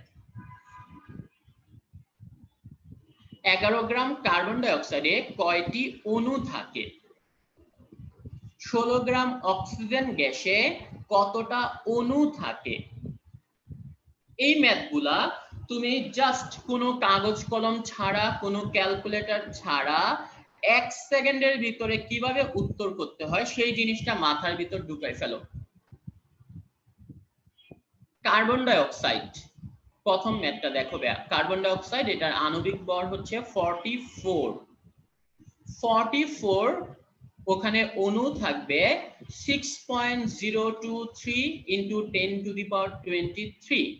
তাহলে 44 গ্রামে অণু থাকে 6.023 ইন্টু 10 টু দি পাওয়ার 23। তাহলে 11 গ্রামে কয়টা অণু থাকে? একটু এই অঙ্কটা বাদ দাও, এই অঙ্কটা বাদ দাও। অনেকে বলতেছে ভাই ম্যাথ কি মুখে মুখে বলার জিনিস? অবশ্যই ভর্তি পরীক্ষার জন্য তোমাকে এভাবেই পারতে হবে ভাইয়া, কারণ তোমাকে ভর্তি পরীক্ষায় কোনো খাতা কলম দিবে না, তুমি ভর্তি পরীক্ষায় কোনো সময় পাবা না, তুমি ভর্তি পরীক্ষায় ক্যালকুলেটর পাবা না। সো যদি তুমি শর্টকাটে এভাবে করতে পারো, 1 সেকেন্ড 2 সেকেন্ডে যদি বলতে পারো, ওইটাই সবচেয়ে বড় কথা ভাইয়া। ভর্তি পরীক্ষায় ভালো করতে হলে, ফার্স্ট হতে হলে তোমাকে অবশ্যই এভাবেই করতে হবে। খাতা কলম লাগাইয়া যদি তুমি করো, তোমাকে সময় লেগে যাবে 2 মিনিট, তোমার কাছে খাতা কলম তো নাই, তো সময় বাঁচাতে হলে অবশ্যই এভাবে করতে হবে। লিখে করাইলে আরো সহজ, কিন্তু লিখে করাইলে তোমরা সেটা পারবা না, সময় বেশি লাগবে। ভর্তি পরীক্ষার সময় অনেক দামি জিনিস। আমি আবার বলতেছি, এই অঙ্কটা বাদ দাও, সহজ একটা অঙ্ক শুনো, ক্লাস 2 এর অঙ্ক শুনো। ধরো 44 টাকা দিয়ে 6টা লেবু পাওয়া যায়। 44 টাকা দিয়ে 6টা লেবু পাওয়া যায়, তাহলে অর্ধেক। 22 টাকা দিয়ে কয়টা লেবু দিবে? 6 এর অর্ধেক 3টা। 22 এর অর্ধেক হচ্ছে 11, তাহলে 11 টাকা দিয়ে কয়টা লেবু দিবে? 3 এর অর্ধেক 1.5টা, তাহলে উত্তর হবে 1.5। আবার বুঝিবে, 44 টাকা দিয়ে 6টা লেবু পাওয়া যায়, তাহলে 44 এর অর্ধেক 22, 22 দিয়ে লেবু পাওয়া যাবে তার অর্ধেক 3, তাহলে 22 এর অর্ধেক 11, 11 টাকা দিয়ে লেবু দিবে তোমাকে 1.5টা 1.5। তাহলে এই অঙ্কটা কিন্তু সেই অঙ্ক, এই অঙ্ক হচ্ছে ক্লাস 2 এর অঙ্কের মতো উত্তর। 44 গ্রামে অণু থাকে 6.023 ইন্টু 10⁻23। 44 গ্রামে যদি থাকে 6টা 22, তাহলে যদি থাকতো 22 গ্রাম কার্বন ডাই অক্সাইডে কয়টা অণু থাকে, তখন উত্তর হতো 6 এর অর্ধেক, মানে 3 ইন্টু 10⁻23। 22 এর অর্ধেক মানে হচ্ছে 11, তাহলে 11 গ্রামে কয়টা অণু থাকে, তখন উত্তর হবে 3 এর অর্ধেক, মানে হচ্ছে 1.5 ইন্টু 10⁻23। সো এই অঙ্কগুলো বলতে আশা করি 1 সেকেন্ড লাগবে না তোমাদের। আবার বুঝিবে, ধরো এই অঙ্কটাই পরীক্ষাতে আসছে, কিন্তু 11 গ্রাম না, ওখানে আসছে 88 গ্রাম। 44 গ্রামে অণু থাকে 6.023 10^23, তাহলে 88 মানে হচ্ছে 44 এর ডাবল। তাহলে উত্তর হবে 6 গ্রাম, 6 এর ডাবল, 12 × 10^23।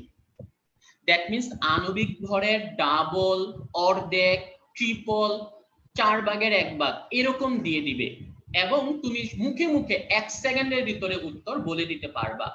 আবার খেয়াল করো নিচের অঙ্কটা যদি বুঝিবে, 16 গ্রাম অক্সিজেন গ্যাসে কতটা অণু থাকে? অণু মানে আণবিক ভর। আমরা জানি অক্সিজেনের আণবিক ভর হচ্ছে 32। 32 গ্রাম অক্সিজেন গ্যাসে অণু থাকবে 6.023 × 10^23। 16 মানে হচ্ছে 32 এর অর্ধেক, 32 এর অর্ধেক। তাহলে 16 গ্রামে অণু থাকবে 6.02 এর অর্ধেক, তাহলে 6.02 এর অর্ধেক হচ্ছে 3.01 বা 3 × 10^23। বুঝতে পারছি?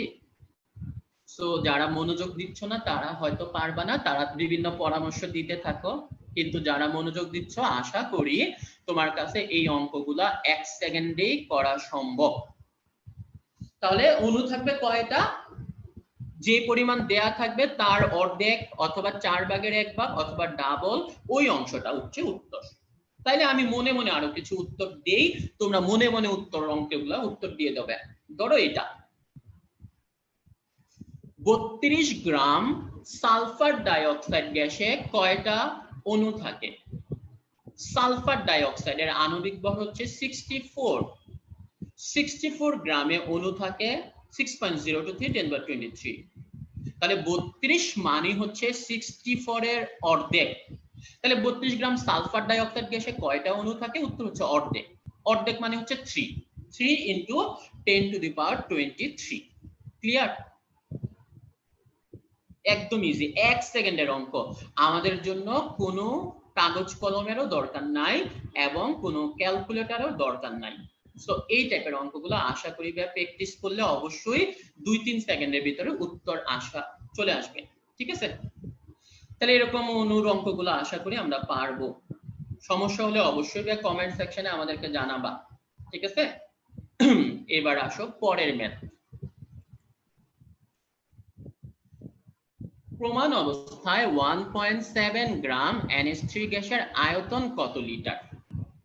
অথবা প্রমাণ অবস্থায় 128 গ্রাম সালফার ডাইঅক্সাইড গ্যাসের আয়তন কত? খেয়াল করো, প্রমাণ অবস্থায় 1.7 গ্রাম NH3 গ্যাসের আয়তন কত লিটার?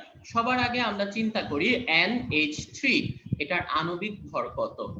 নাইট্রোজেন 14, হাইড্রোজেন 1, তিনটা হাইড্রোজেনের জন্য 3, দ্যাট মিন্স 17। তাহলে 17 গ্রাম NH3 গ্যাসের আয়তন হচ্ছে 22.4 লিটার, রাইট? 17 গ্রাম NH3 গ্যাসের আয়তন যদি হয় 22.4 লিটার, অঙ্কে কিন্তু 17 চাওয়া হয় নাই, জাস্ট দেখো একটা দশমিক মেরে দিছে, দশমিক 1.7, তাহলে তুমি 22.4 ওখান থেকে একটা দশমিক আগাই দিলেই তো হয়। উত্তর হচ্ছে 2.24 লিটার। আবার বুঝিবে, ধরো পরীক্ষাতে 1.7 গ্রাম চাওয়া হয় নাই, পরীক্ষাতে চাওয়া হয়েছে 0.17 গ্রাম NH3 গ্যাসের আয়তন কত? তাহলে খেয়াল করো 17 গ্রামের আয়তন হচ্ছে 22.4 লিটার, তাহলে 0.17 মানে হচ্ছে 2 ঘর আগাই দিল। তাহলে তুমি 22.4 এর এই যে দশমিকটা 2 ঘর আগাই দিবা, তাহলেই হবে। That means 0.224 litre. একেবারে ইজি অঙ্ক।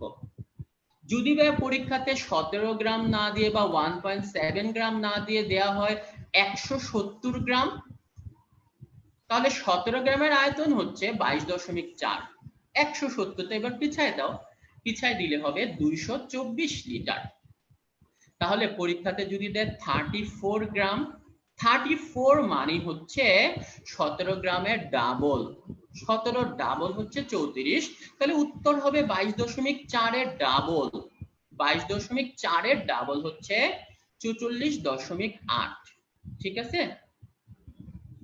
অনেকে বলতেছে উল্টাপাল্টা যদি এই সংখ্যা দেয় ওই সংখ্যা দেয়, তা তো অবশ্যই দেয়া, কারণ হচ্ছে এই ক্ষেত্রে তোমাকে ক্যালকুলেটর ছাড়া যে ম্যাথগুলা করা সম্ভব ওই ম্যাথগুলাই দিবে, এবং এই ম্যাথগুলা যেগুলো আসবে আমি সেই ম্যাথগুলাই তোমাকে দেখাচ্ছি।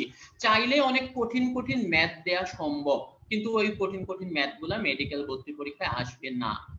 আমি যেগুলা দেখাচ্ছি এই ম্যাথগুলা যদি পারো এগুলো মোর দেন এনাফ। তাহলে পরের ম্যাথটা আবার দেখিবে, আবার বুঝি। প্রমাণ অবস্থায় 128 গ্রাম সালফার ডাইঅক্সাইড গ্যাসের আয়তন কত? আবার বুঝিবে। সালফার ডাইঅক্সাইড মানে হচ্ছে 64, তাহলে 64 গ্রামের আয়তন হচ্ছে 22.4 লিটার। 128 মানে হচ্ছে 22.4 এর ডাবল, 22.4 এর ডাবল হচ্ছে 44.8। তাহলে উপরের ওই যে সেকেন্ড অঙ্কটার উত্তর হচ্ছে 44.8। সংখ্যাগুলো এভাবে দিবে ব্যাম, সংখ্যাগুলোতে হয়তো ডাবল থাকবে, অথবা অর্ধেক থাকবে, অথবা 10 ভাগের 1 ভাগ থাকবে, ঠিক আছে।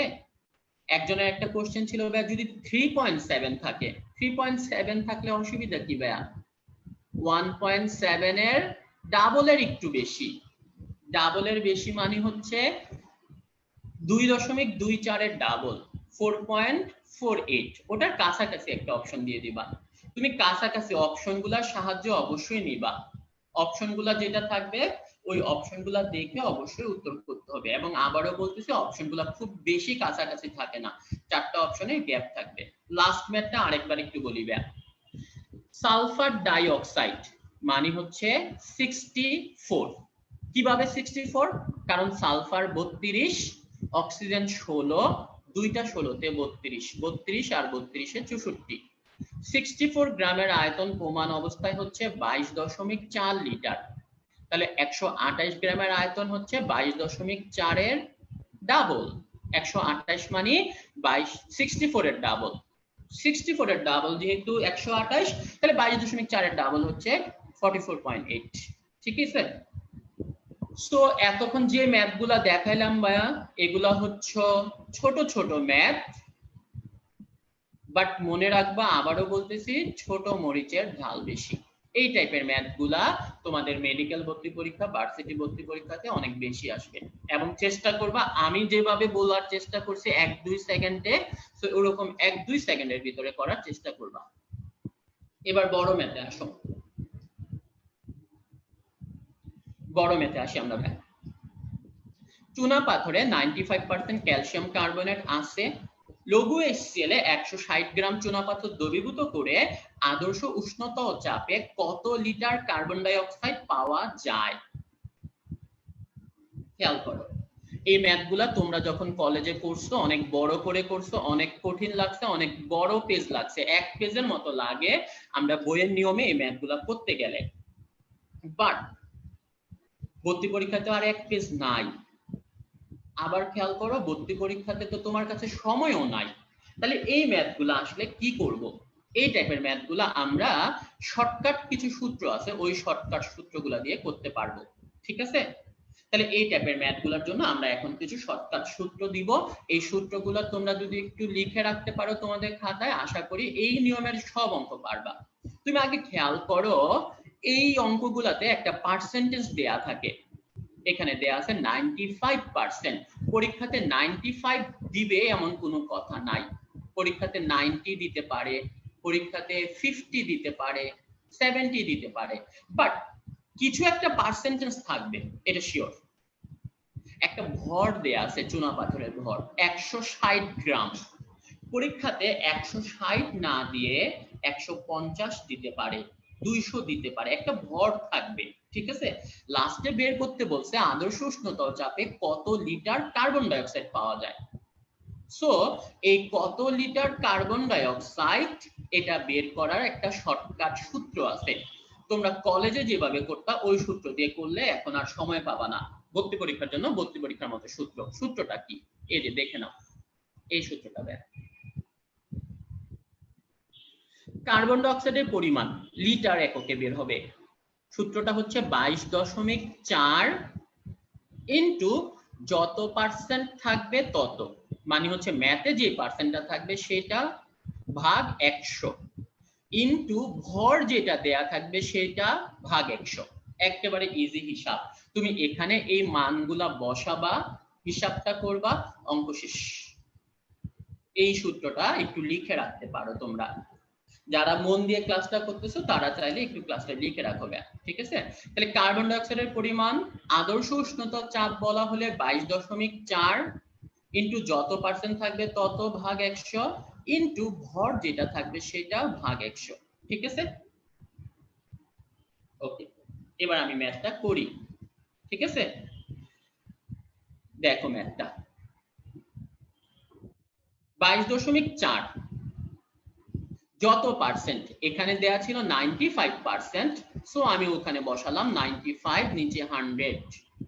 আর ভর দেয়া ছিল 160, সো আমি ওখানে বসালাম 160 আর নিচে 100।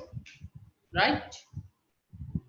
এবার আমরা বলতেছি ক্যালকুলেটর নাই, সো ক্যালকুলেটর ছাড়া আমরা এক্সাক্ট উত্তরটা না পারলেও চেষ্টা করব যাতে কাছাকাছি উত্তরটা আমরা বের করতে পারি। কিভাবে কাছাকাছি উত্তরটা আমরা বের করব একটু দেখো। এই যে 22.4 22.4 এর মতো থেকে গেল, 95 আর নিচে 100, আমরা 95 আর নিচে 100 ওটাকে যদি কাটাকাটি করি ওটা হবে 0.95। 0.95 কে আমরা অঙ্ক করার সুবিধার জন্য একটা সহজ সংখ্যা 1 ধরে নিলাম। 0.95 মানে হচ্ছে 1, কাছাকাছি সংখ্যা। আর 160 ভাগ 100 ওটাকে কাটাকাটি করলে হবে 1.6। 1.6 কিন্তু গুণ করার সুবিধার জন্য আমরা ওটাকে ধরলাম 1.5। 1.5 আর 1 22.4 এর গুণ। আমি কেন 1.5 ধরলাম সেটারও একটা কথা আছে। 1.6 থাকলে আমাদের জন্য গুণ করাটা হয়তো একটু টাফ হয়ে যেত, বাট 0.5 থাকলে গুণ করাটা সহজ। তাহলে এই অঙ্কটা হচ্ছে 22.4 গুণ 1 গুণ 1.5। এরকম করলে হয়তো এক্সাক্ট উত্তর না বের হলেও কাছাকাছি উত্তরটা বের হবে। কাছাকাছি উত্তরটা কিভাবে বের করবে এবার দেখো। 22.4 গুণ 1 মানে হচ্ছে 22.4 গুণ হচ্ছে 1.5।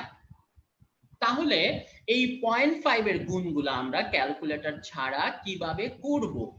আমার কাছে তো ক্যালকুলেটর নাই, ক্যালকুলেটর থাকলে তো ইজি, বাট ক্যালকুলেটর ছাড়া এই টাইপের গুণগুলো কিভাবে করব? আগে তাহলে আমি তোমাদেরকে ক্যালকুলেটর ছাড়া কিভাবে গুণ করতে হয় সেটা একটু দেখাই নিই। এই যে এটা দেখো, আগে গুণ করানো শিখাই। ধরো 20 গুণ 2.5 সমান কত? অথবা 20 গুণ 3.5 অথবা 20 গুণ 4.25, দেন 40 গুণ 3.75 এরকম সূত্র যদি থাকে। 20 গুণ 2.5 মানে কত সেটা আগে একটু বুঝে নাও তোমরা। তুমি দেখো 2.5 0.5 ভুলে যাও, 20 গুণ 2 মানে 40 মাস্ট। 20 গুণ 2 মানে 40, এটা মাস্ট, রাইট? কিন্তু বাকি রয়ে গেছে 0.5। 0.5 মানে হচ্ছে অর্ধেক, তাহলে 40 আর এর সাথে 20 এর অর্ধেক যোগ করতে হবে 10। এই যে দেখো, আবার বুঝবে। 20 গুণ 2.5, 20 গুণ 2 মানে 40, আমি দেখো শুরুতে লিখেছি 40 আর বাকি আছে 0.5। 0.5 মানে হচ্ছে অর্ধেক, সো 20 এর অর্ধেক ওই 40 এর সাথে যোগ করতে হবে। 40 যোগ 10 তার মানে হচ্ছে 50। তাহলে 20 গুণ 2.5 মানে হচ্ছে 50। ক্যালকুলেটর ছাড়া 0.5 এর গুণ এইভাবে করা সম্ভব। পরেরটায় যদি দেখো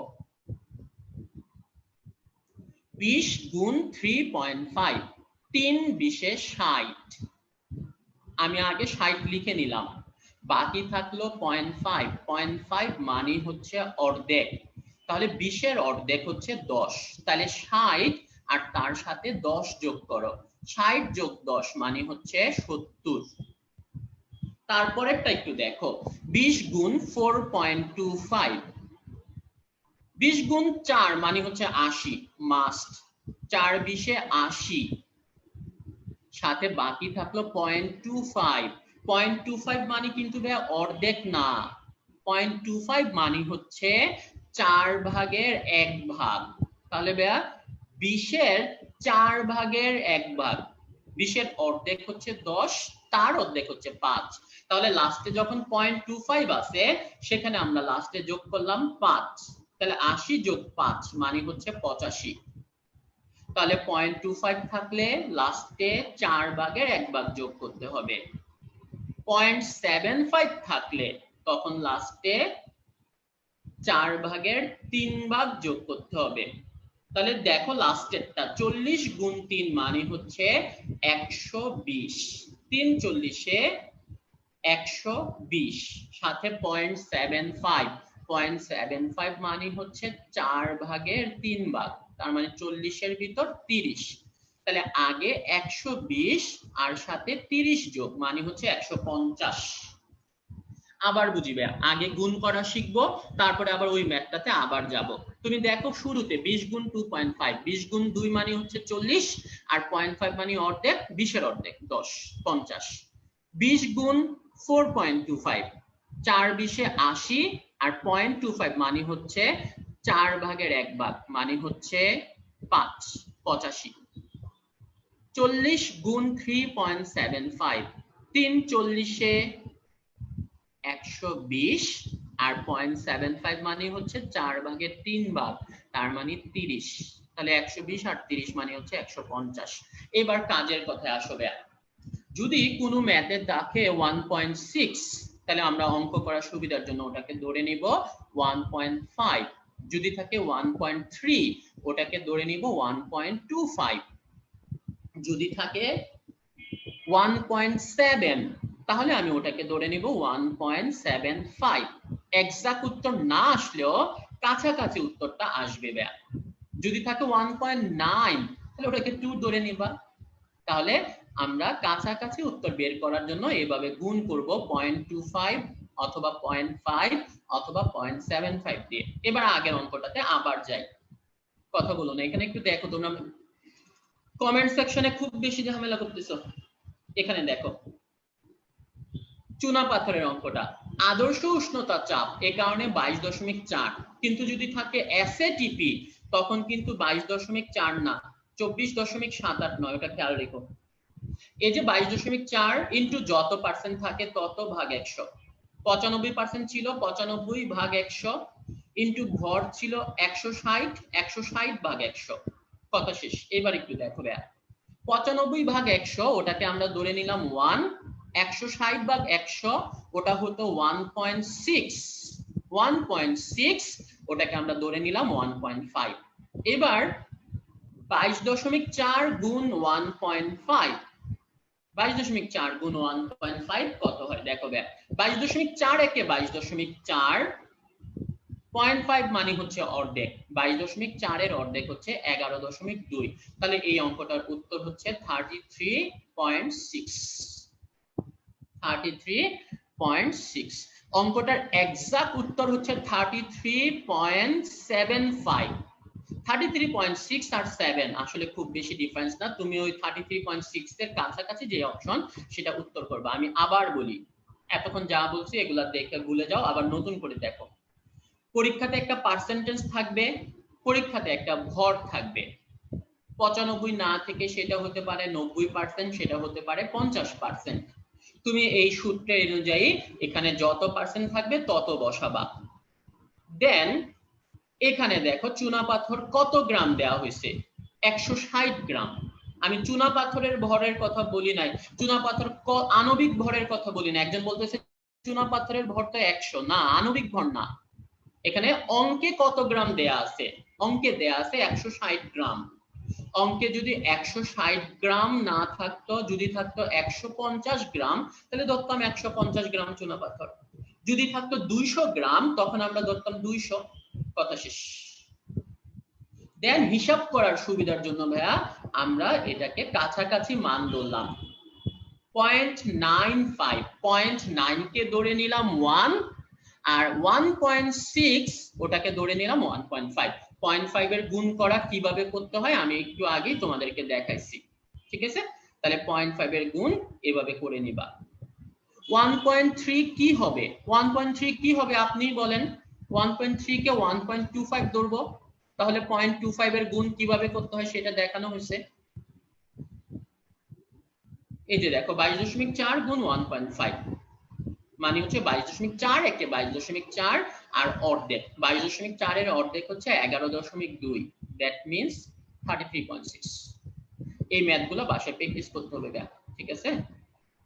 এরকম চুনা পাথরের ম্যাথ আরো আসতে পারে, এগুলো চেষ্টা করো। মেডিকেলে এগুলো আসার সম্ভাবনা কম, বাট যেহেতু আমরা পাশাপাশি ভার্সিটির চিন্তা ভাবনাও করতেছি, তো একটু বড় ম্যাথও আমি তোমাদেরকে দেখাচ্ছি, বাট আগেই বলতেছি মেডিকেলে এগুলো আসার সম্ভাবনা কম। আচ্ছা, পরের ম্যাথটা দেখি ব্যাপ। সোডিয়াম কার্বনেটের 500 মিলিলিটার ডেসিমোলার দ্রবণে কত গ্রাম সোডিয়াম কার্বনেট থাকে? পরের ম্যাথে চলে আসি। সোডিয়াম কার্বনেট 500 মিলিলিটার ডেসিমোলার, বের করতে হবে গ্রাম পরিমাণ। আবার দেখো নিচে সরাসরি লেখা আছে 1.25 মোলার সোডিয়াম হাইড্রোক্সাইড 500 মিলিলিটার দ্রবণ, গ্রাম পরিমাণ বের করো। সো এই গ্রাম পরিমাণ বের করব শর্টকাট একটা নিয়মে। শর্টকাট নিয়ম ইজি, এটা তোমরা বইয়েই করছো হয়তো। এই যে গ্রাম পরিমাণ সমান আণবিক ভর গুণ আয়তন গুণ মোলারিটি, ভাগ করতে হবে 1000 দিয়ে। আণবিক ভর গুণ আয়তন গুণ মোলারিটি ভাগ 1000, একদম ইজি অঙ্ক। তাহলে অঙ্ক প্রথমটা আমি করে দিই তোমাদের, দেখো সোডিয়াম কার্বনেট Na2CO3, তার মানে হচ্ছে 106, আয়তন দেয়া আছে 500 মিলিলিটার, মিলিলিটারই নিবা, আর মোলারিটির জায়গায় দেখো লেখা আছে ডেসিমোলার, ডেসি মানে হচ্ছে 0.1, 10 ভাগের 1 ভাগ। তাহলে অঙ্কটা করি, দেখো আণবিক ভর 106, আয়তন 500, ডেসিমোলারের কারণে আসছে 0.1। তাহলে 500 দিয়ে নিচে 1000টাকে যদি কাটি ওটা হবে 2, 2 দিয়ে যদি উপরের 106 কে কাটি ওটা হবে 53, 53, কিন্তু 53 গুণ 0.1 রয়ে গিয়েছে, সো এখানে ওই পয়েন্টটা মাঝখানে চলে আসবে, উত্তর হবে 5.3। তাহলে এই অঙ্কের উত্তর 5.3 গ্রাম। ইজি অঙ্ক, এগুলো করতে 30 সেকেন্ড লাগানো যাবে না, কারণ আমরা তো আর পরীক্ষা হলে সূত্র লিখবো না, আমরা শুধু পরীক্ষার হলে লাস্টের দুইটা লাইন করব। তাহলে এই টাইপের ম্যাথ পরীক্ষার হলে যদি সোডিয়াম কার্বনেট না দিয়ে সোডিয়াম হাইড্রোক্সাইড দেয়, আশা করি অসুবিধা হবে না। যদি সালফিউরিক অ্যাসিড দেয় কোনো অসুবিধা নাই। 500 মিলি না দিয়ে যদি দেয় 1200 মিলি, 1500 মিলি, আশা করি হিসাব আমরা করতে পারবো। ডেসিমোলার না দিয়ে দিতে পারে সেমিমোলার, সেমিমোলার দিলে 0.5, দিতে পারে সেন্টিমোলার, সেন্টি মানে 0.01, সরাসরি দিতে পারে 1.5 মোলার, যা থাকবে তাই, ওটা দিয়ে তুমি জাস্ট এই সূত্র অনুযায়ী মান বসাবা, হিসাব করবা, 30 সেকেন্ডের ভিতরে এই ম্যাথের উত্তর চলে আসবে। যেমন ধরো উপরের সেকেন্ড অঙ্কটা, গ্রাম পরিমাণ বের করো সোডিয়াম হাইড্রোক্সাইড, তাহলে সোডিয়াম হাইড্রোক্সাইড ওখানে আণবিক ভর হবে 40, আয়তন দেয়া আছে 500, আর মোলারিটি দেয়া আছে 1.25। তুমি জাস্ট এই মানগুলা বসাবা, হিসাবটা করবা, উত্তর চলে আসবে, ঠিক আছে? এগুলো বাসায় প্র্যাকটিস করো, প্র্যাকটিস করতে করতে হয়ে যাবে। এই সূত্রটা মুখস্থ রাখতে হবে। এই ম্যাথটা দেখো 10% সোডিয়াম কার্বনেট দ্রবণের মোলারিটিতে ঘনমাত্রা কত? এই ম্যাথটা মেডিকেল ভর্তি পরীক্ষার কোশ্চেন 2019, গত বছর এইরকম একটা ম্যাথ আসছিল, বাট সেখানে 10% ছিল না, ওখানে ছিল 5%। তাহলে পরীক্ষাতে 10% না এসে 5% আসতে পারে, 20% আসতে পারে, 25% আসতে পারে।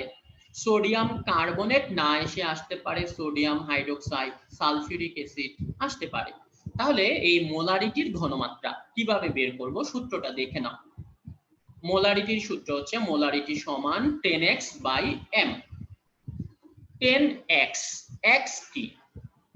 x হচ্ছে পার্সেন্টেজ, আর m হচ্ছে আণবিক ভর, x হচ্ছে পার্সেন্টেজ আর m হচ্ছে আণবিক ভর। এখানে খেয়াল করো 10 সূত্র অনুযায়ী আসছে, 10 সূত্রই আছে। x হচ্ছে পার্সেন্টেজ, উপরের অঙ্কটাতে হচ্ছে 10%, তাহলে 10 আবার হচ্ছে 10, 10 10 এ 100। আর সোডিয়াম কার্বনেট ওটার আণবিক ভর হচ্ছে 106। তাহলে আমরা 106 দিয়ে যদি 100 কে ভাগ করি, সেটা 1 এর চেয়ে একটু ছোট হবে, 1 এর চেয়ে সামান্য একটু ছোট, মানে হচ্ছে 0.9। তাহলে তোমার কাছে যে 4টা অপশন থাকবে ওখানে 0.9 যে অপশনটা বা কাছাকাছি, সেই অপশনটা তোমরা উত্তর করে আসবা। 100 ভাগ 106 দ্যাট মিন্স 0.9। তাহলে এই অঙ্কটার উত্তর হচ্ছে 0.9 এর কাছাকাছি বা 1 এর চেয়ে ছোট। ক্লিয়ার? এই অঙ্কটাই ধরো ভাইয়া পরীক্ষাতে আসছে, কিন্তু সেখানে 10% না, সেখানে আসছে 20%। তাহলে তখন সূত্র হবে 10 গুণ 20 মানে হচ্ছে 200, আর সোডিয়াম কার্বনেট হচ্ছে 106। তাহলে 106 দিয়ে যদি 200 কে ভাগ করো তখন ওই উত্তরটা হবে 2 এর চেয়ে একটু কম, 1.9 বা 8 এর কাছাকাছি, 2 এর একটু কম, এটা বলতে পারলেই হয়। ঠিক আছে? আরেকবার বুঝিবে, ধরো এই অঙ্কটাই 10%, কিন্তু সোডিয়াম কার্বনেট না, H2SO4 দ্রবণের মোলারিটি কত? তাহলে 10%, তাহলে 10 গুণ 10 মানে 100, আর H2SO4 হচ্ছে 98, তাহলে 98 দিয়ে যদি তোমরা 100 কে ভাগ করো তখন ওটা উত্তর হবে 1 এর চেয়ে একটু বেশি, 1 এর চেয়ে একটু বেশি মানে হচ্ছে 1.1। তাহলে যেই অপশনটা দেখবা 1.1 সেই অপশনটা দেখে উত্তর করবা। ক্লিয়ার? তাহলে এই টাইপের ম্যাথগুলো আশা করি শর্টকাটে করা সম্ভব। অপশনের সাহায্য নিবা, অপশনগুলো দেখে দেখে কাছাকাছি অপশনটা উত্তর করবা। ঠিক আছে? আরেকটা কথা, এই ম্যাথগুলোতে মাঝে মধ্যে ঘনত্ব দেয়া থাকবে। যেমন ধরো এই অঙ্কটা 10% সোডিয়াম কার্বনেট দ্রবণের মোলারিটিতে ঘনমাত্রা কত? পাশে লেখা থাকবে যখন সোডিয়াম কার্বনেটের ঘনত্ব একটা মান 2 3 4 একটা মান, ঘনত্ব দেয়া থাকলে এই ম্যাথটাই করবা, কিন্তু লাস্টে এটার সাথে ঘনত্বটা গুণ করে, ঘনত্ব গুণ করার পরে ওটা হবে উত্তর। তাহলে আবার বলি, ঘনত্ব যদি দেয়া থাকে তখন সবার লাস্টে উত্তরের সাথে ঘনত্ব গুণ করবা। সাপোজ একটা অঙ্ক শুনো আবার ব্যাখ্যা, 10% সোডিয়াম কার্বনেট দ্রবণের মোলারিটিতে ঘনমাত্রা কত যখন সোডিয়াম কার্বনেটের ঘনত্ব 2.5? তার মানে এই অঙ্কটাই সাথে আবার ঘনত্ব দেয়া, তাহলে একেবারে লাস্টে যে উত্তরটা আসলো 0.9 ওটার সাথে ঘনত্ব গুণ করে দিবা, ঘনত্ব থাকলে সবার লাস্টে ঘনত্ব দিয়ে গুণ, তাহলে 0.9 ইনটু 2.5 ওটা হবে ওটার উত্তর। ঠিক আছে? তাহলে ঘনত্ব থাকলে কি করতে হবে? ঘনত্ব দিয়ে গুণ করে দিতে হবে। ক্লিয়ার? আর যদি ঘনত্ব না থাকে তাহলে এটাই হচ্ছে উত্তর। তাহলে আশা করি মোলারিটির এই অঙ্কগুলো তোমাদের প্রবলেম হবে না।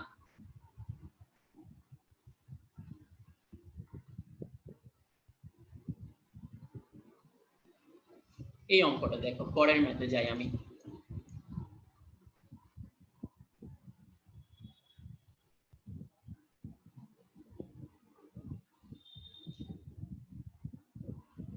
পাঁচশো মিলিলিটার 0.5 মোলার কস্টিক সোডা দ্রবণ থেকে কত মিলিলিটার ডেসিমোলার দ্রবণ তৈরি করা যায়? খেয়াল করো, এখানে প্রথমে আছে আয়তন, তারপরে মোলারিটি, তারপরে দেয়া আছে পরিবর্তিত আয়তন, এবং পরিবর্তিত মোলারিটিটা হচ্ছে ডেসিমোলার। ঠিক আছে?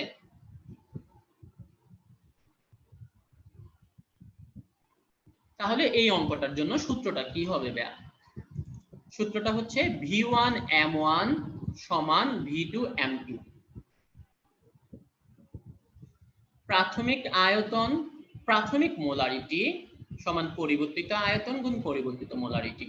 এখানে V1 এর মান হচ্ছে 500, M1 হচ্ছে 0.5, V2 বের করব আমরা, আর M2 হচ্ছে ডেসিমোলার, ডেসিমোলার মানে হচ্ছে 0.1।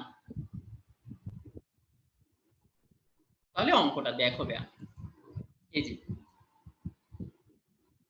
500 গুণ 0.5 সমান B2 ইন্টু 0.1। 0.1 কেন? কারণ ওটা ডেসিমোলার। তাহলে 500 গুণ 0.5 মানে হচ্ছে অর্ধেক, 250, আর নিচে চলে আসছে 0.1।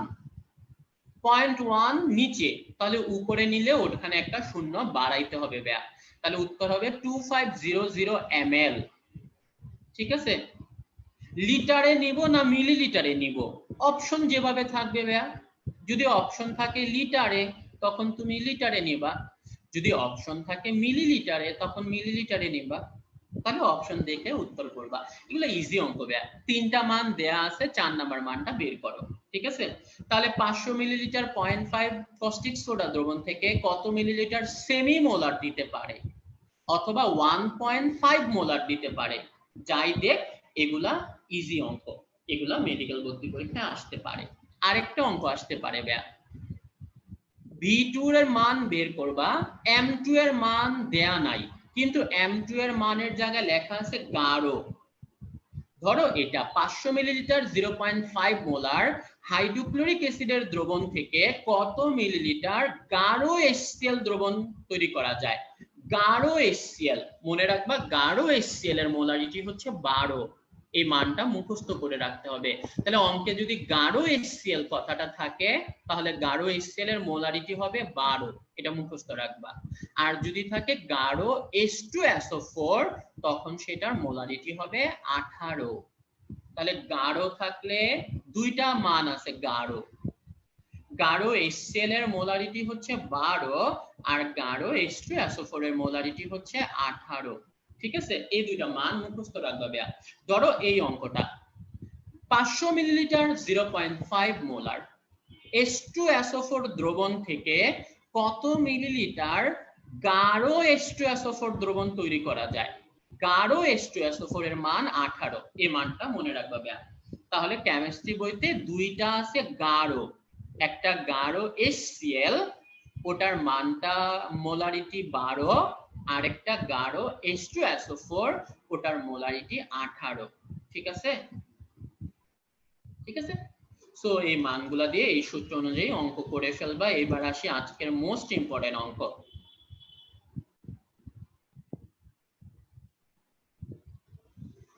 পিএইচ নির্ণয় করো। মেডিকেল ভর্তি পরীক্ষায় পিএইচ এর ম্যাথগুলো অনেক বেশি আসে ভাইয়া। 0.005 মোলার H2SO4 দ্রবণের পিএইচ কত? এটা মেডিকেল ভর্তি পরীক্ষার কোশ্চেন 2017, এটাই মেডিকেল ভর্তি পরীক্ষার কোশ্চেন 2016। একই অঙ্ক পরপর 2 বছর আসছে, 17 সাল এবং 16 সাল। তাহলে পিএইচ এর অঙ্কগুলা কিভাবে করব? পিএইচ এর অঙ্ক খুবই সহজ, যদি থাকে ক্যালকুলেটর। ক্যালকুলেটর থাকলে ভাইয়া পিএইচ এর অঙ্ক করা সহজ। আমরা জানি পিএইচ মানে মাইনাস লগ এইচ প্লাস। এই যে এখানে মানগুলা দেখা যাচ্ছে 0.1, এটাই হচ্ছে এইচ প্লাস। 0.002 এটাই হচ্ছে এইচ প্লাস। আর লাস্টেরটা 0.005 মোলার H2SO4, ওটা কিন্তু এইচ প্লাস এর মান 005 না ভাইয়া।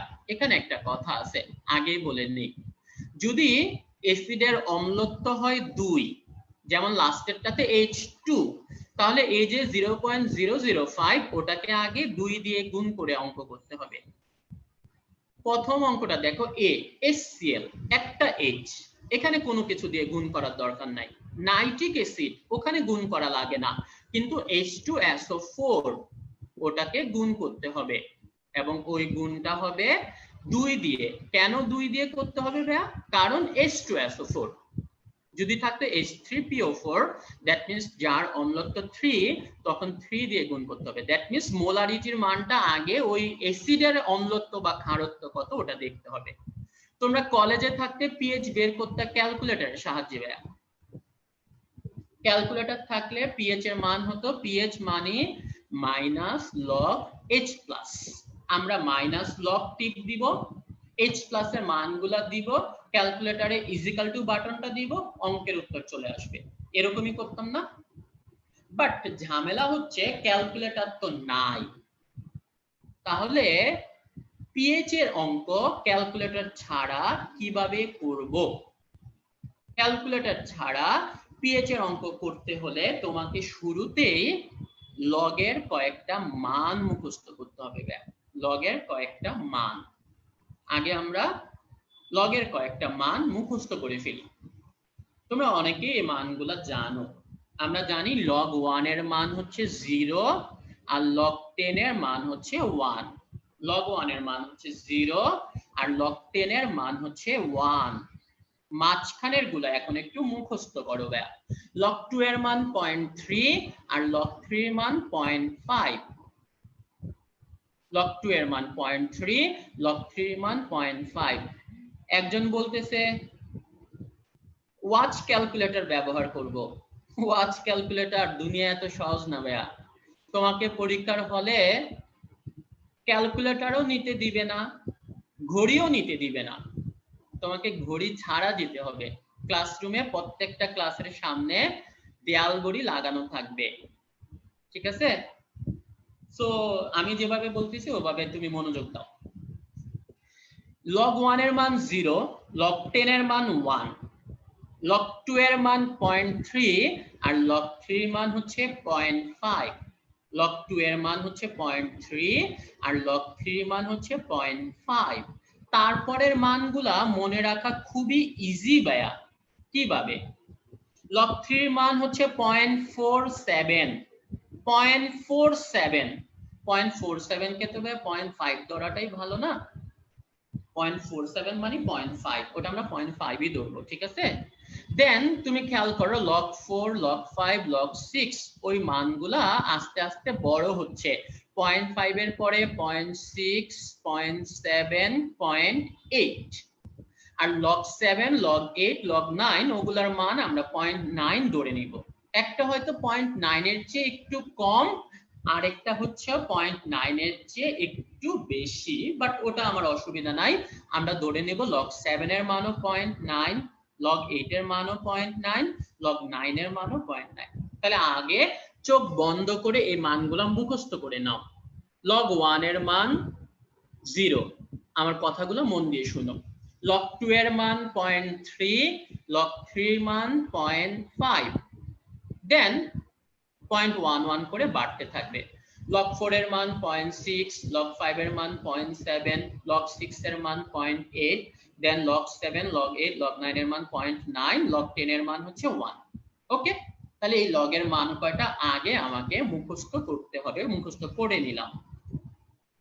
এবার ক্যালকুলেটর ছাড়া পিএইচ বের করার সূত্রটা দেখে নাও ভাইয়া। পিএইচ মানে হচ্ছে দশমিকের পরে যত ঘর তত মাইনাস লাস্টে যে সংখ্যাটা থাকে ওই সংখ্যার লগের মান। পিএইচ মানে দশমিকের পরে যত ঘর তত মাইনাস শেষ যে সংখ্যাটা ওই সংখ্যার লগের মান, ঠিক আছে? এবার আমরা কিছু অঙ্ক করি। আগে এই সূত্রটা তোমরা লিখে নাও, যাদের কাছে খাতা কলম রাখছো তোমরা এই সূত্রটা আগে লিখে নাও। পিএইচ মানে হচ্ছে দশমিকের পরে যত ঘর তত মাইনাস লাস্টে যে সংখ্যাটা থাকে ওই সংখ্যার লগের মান। এবার উপরের অঙ্কগুলা দেখি। উপরের বি নাম্বার অঙ্কটা দেখো বি। 0.002 মোলার নাইট্রিক অ্যাসিডের পিএইচ কত? তুমি দেখো দশমিকের পরে তিনটা ঘর আছে 002, তাহলে দশমিকের পরে 3 ঘর, ওখানে আগে লেখো 3 মাইনাস লাস্টের সংখ্যাটা হচ্ছে 2, তাহলে 3 মাইনাস log 2। তাহলে উপরের এই বি নাম্বার অঙ্কটা হচ্ছে 3 মাইনাস log 2। তোমরা log 2 এর মান মুখস্থ করছো 0.3, তাহলে উপরের বি নাম্বার অঙ্কটার উত্তর হচ্ছে 3 মাইনাস 0.3। 3 মাইনাস 0.3 মানে হচ্ছে 2.7। ক্যালকুলেটর দিয়ে করলেও আসবে 2.7, ক্যালকুলেটর ছাড়া করলেও হবে 2.7 এক্সাক্ট উত্তর। একদম ইজি কথা, এগুলো ইজি অঙ্ক ভাইয়া। শুধু একটাই ঝামেলা, লগের মানগুলো একটু মুখস্থ করতে হবে। এগুলো খুব বেশি কঠিন মনে হয় না আমার কাছে মানগুলো মুখস্থ করা। দেন এ নাম্বারটা দেখো ভাইয়া, এ নাম্বারটা দশমিকের পরে এক ঘর 1 মাইনাস লাস্ট সংখ্যা একটাই সংখ্যা 1, তাহলে প্রথম অঙ্কটার উত্তর হচ্ছে 1 মাইনাস লগ 1। লগ 1 এর মান হচ্ছে 0, 1 মাইনাস 0 মানে হচ্ছে 1, তাহলে প্রথম অঙ্কটার পিএইচ এর মান হচ্ছে ভাইয়া 1। দ্বিতীয় অঙ্কটা হচ্ছে 2.7। তৃতীয় অঙ্কটা 0.005 ইনটু 2 করতে হবে কিন্তু, কারণ ওখানে h দুইটা। 0.005 ইনটু 2 মানে হচ্ছে 0.01, 0.01 ওটা দিয়ে অঙ্কটা করে ফেলো। 0.01 মানে হচ্ছে দশমিকের পরে 2 গড় 2, আর মাইনাস হচ্ছে log 1, log 1 এর মান হচ্ছে 0, 2 মাইনাস 0 মানে হচ্ছে 2, তাহলে লাস্টের অঙ্কটার উত্তর হচ্ছে 2। ঠিক আছে, লাস্টের অঙ্কটার উত্তর হচ্ছে 2। আবার বলি ভাইয়া, তুমি সবার আগে মোলারিটিটা দেখবা, দেন এইচ কয়টা খেয়াল করবা, অ্যাসিডটার অম্লত্ব বা ক্ষারত্ব কত সেটা খেয়াল করবা, দেন মোলারিটিকে তত দিয়ে গুণ করবা। যদি একটা থাকে একটা এইচ, তাহলে গুণ করার দরকার নাই, দুইটা থাকলে 2 দিয়ে গুণ করবা, তিনটা থাকলে 3 দিয়ে গুণ করবা, এরকম। যেমন লাস্টের অঙ্কটা H2SO4, তাহলে ওখানে হাইড্রোজেন হচ্ছে 2টা, তাহলে হাইড্রোজেন 2, দ্যাট মিন্স আমি 0.005 ওটাকে 2 দিয়ে গুণ করলাম, তার মানে হচ্ছে 0.01। এবার অঙ্কটা করতে হবে 0.01 দিয়ে। ঠিক আছে, দেন সূত্র ওইটাই ভাইয়া, দশমিকের পরে যত গড় থাকবে তত মাইনাস লাস্টের সংখ্যাটা লগের মান। আবার বলি ভাইয়া, তুমি দেখো H2SO4, তাহলে হাইড্রোজেন কয়টা, 2টা, তাহলে 0.005 দিয়ে আমি অঙ্কটা করব না, ওখানে আগে 2 দিয়ে গুণ করব। H 2টা, এই কারণে 2 দিয়ে গুণ করলাম, তাহলে 0.005 গুণ 2 মানে হচ্ছে 0.01। এবার 0.01 দিয়ে আগের নিয়ম অঙ্ক করে ফেলো। ঠিক আছে, ক্লিয়ার? আচ্ছা, এতক্ষণ আমরা করলাম পিএইচ, কিন্তু ভাইয়া পরীক্ষাতে যদি বলে পিওএইচ বের করো, ইজি অঙ্ক কিন্তু ভাইয়া, ইজি অঙ্ক। আমরা জানি পিএইচ প্লাস পিওএইচ সমান হচ্ছে 14, পিএইচ প্লাস পিওএইচ সমান হচ্ছে 14, তাহলে একটা যদি পেয়ে যাইবে আর একটা 14 মাইনাস পিএইচ বা পিওএইচ, তাই না? রাইট, 14 থেকে বিয়োগ করে দিলে পিএইচ থেকে পিওএইচ বা পিওএইচ থেকে পিএইচ বের করা যাবে। এই অঙ্কটা খুবই ইম্পর্টেন্ট, বাট আশা করি এগুলা তোমাদের কঠিন লাগবে না। প্র্যাকটিস ভাই, practice makes a man perfect. তুমি বাসায় বসে বসে এরকম আরো পিএইচ এর যত অঙ্কগুলো আছে এগুলো আজকে থেকে এই নিয়মে করবা। এতদিন তো ক্যালকুলেটর দিয়ে করতে, এখন থেকে আর ক্যালকুলেটর ইউজ করবা না। ঠিক আছে? আচ্ছা, যদি অ্যাসিড না থেকে ক্ষার থাকে ভাই, ক্ষার, তখনও কিন্তু একই নিয়ম। যদি ক্ষার থাকে নিয়ম একই, কিন্তু ওই ক্ষেত্রে ভাইয়া পিএইচ বের হবে না, আগে বের হবে পিওএইচ। পিওএইচ থেকে পিএইচ বের করতে হবে 14 মাইনাস করে। আবার বলি ভাইয়া, ধরো ক্ষার আছে একটা 0.002 মোলার সোডিয়াম হাইড্রোক্সাইডের পিএইচ কত? সোডিয়াম হাইড্রোক্সাইড, আগে দেখবে এখানে OH কয়টা, একটা, তাহলে এটা গুণ করার দরকার নাই। কিন্তু যদি থাকে ভাইয়া ক্যালসিয়াম হাইড্রোক্সাইড CaOH2, তখন গুণ করতে হবে 2 দিয়ে। ঠিক আছে, তাহলে গুণ করলাম, একটা সংখ্যা আসলো, ওই সংখ্যা দিয়ে আমরা অঙ্ক শুরু করলাম। এই নিয়মে করব, কিন্তু যেহেতু এটা ক্ষার, ক্ষার থাকলে একই নিয়ম, কিন্তু আগে ওইটা পিএইচ বের হবে না, আগে হবে পিওএইচ। পিওএইচ বের হবে এই অঙ্কের সূত্র অনুযায়ী, বাট বের করতে বলা হবে পিএইচ, তাহলে 14 থেকে বিয়োগ করব। ঠিক আছে, এরকম ম্যাথ তোমাদের বইয়ে দেয়া আছে ভাইয়া, এগুলো একটু দেখে নিও, সমস্যা হলে আমাদের কমেন্ট সেকশনে কমেন্ট করতে পারো। সি নাম্বারটার অ্যানসার হচ্ছে 2। ঠিক আছে, প্র্যাকটিস করো, প্র্যাকটিস করতে করতে যখন সমস্যা হবে, আমি জানি অনেক সমস্যা আসবে, সমস্যাগুলোর জন্য ওই কেমিস্ট্রি কমেন্ট সেকশনে তোমরা ওই কমেন্টগুলো করবা। কোন কোন মৌলে 2 গুণ হবে? যাদের অম্লত্ব বা ক্ষারত্ব 2, মানে যেখানে H 2টা বা OH 2টা, যদি 3টা থাকে 3 দিয়ে গুণ হবে। ঠিক আছে, তাহলে পিএইচ এর অঙ্ক আশা করি আমাদের অসুবিধা হবে না। এবার আসো একটু বড় অঙ্ক। 5 গ্রাম ফেরাস সালফেটকে সম্পূর্ণরূপে জারিত করতে কত গ্রাম KMnO4 লাগবে? 10 গ্রাম ফেরাস সালফেটকে সম্পূর্ণ জারিত করতে কত গ্রাম K2Cr2O7 লাগবে?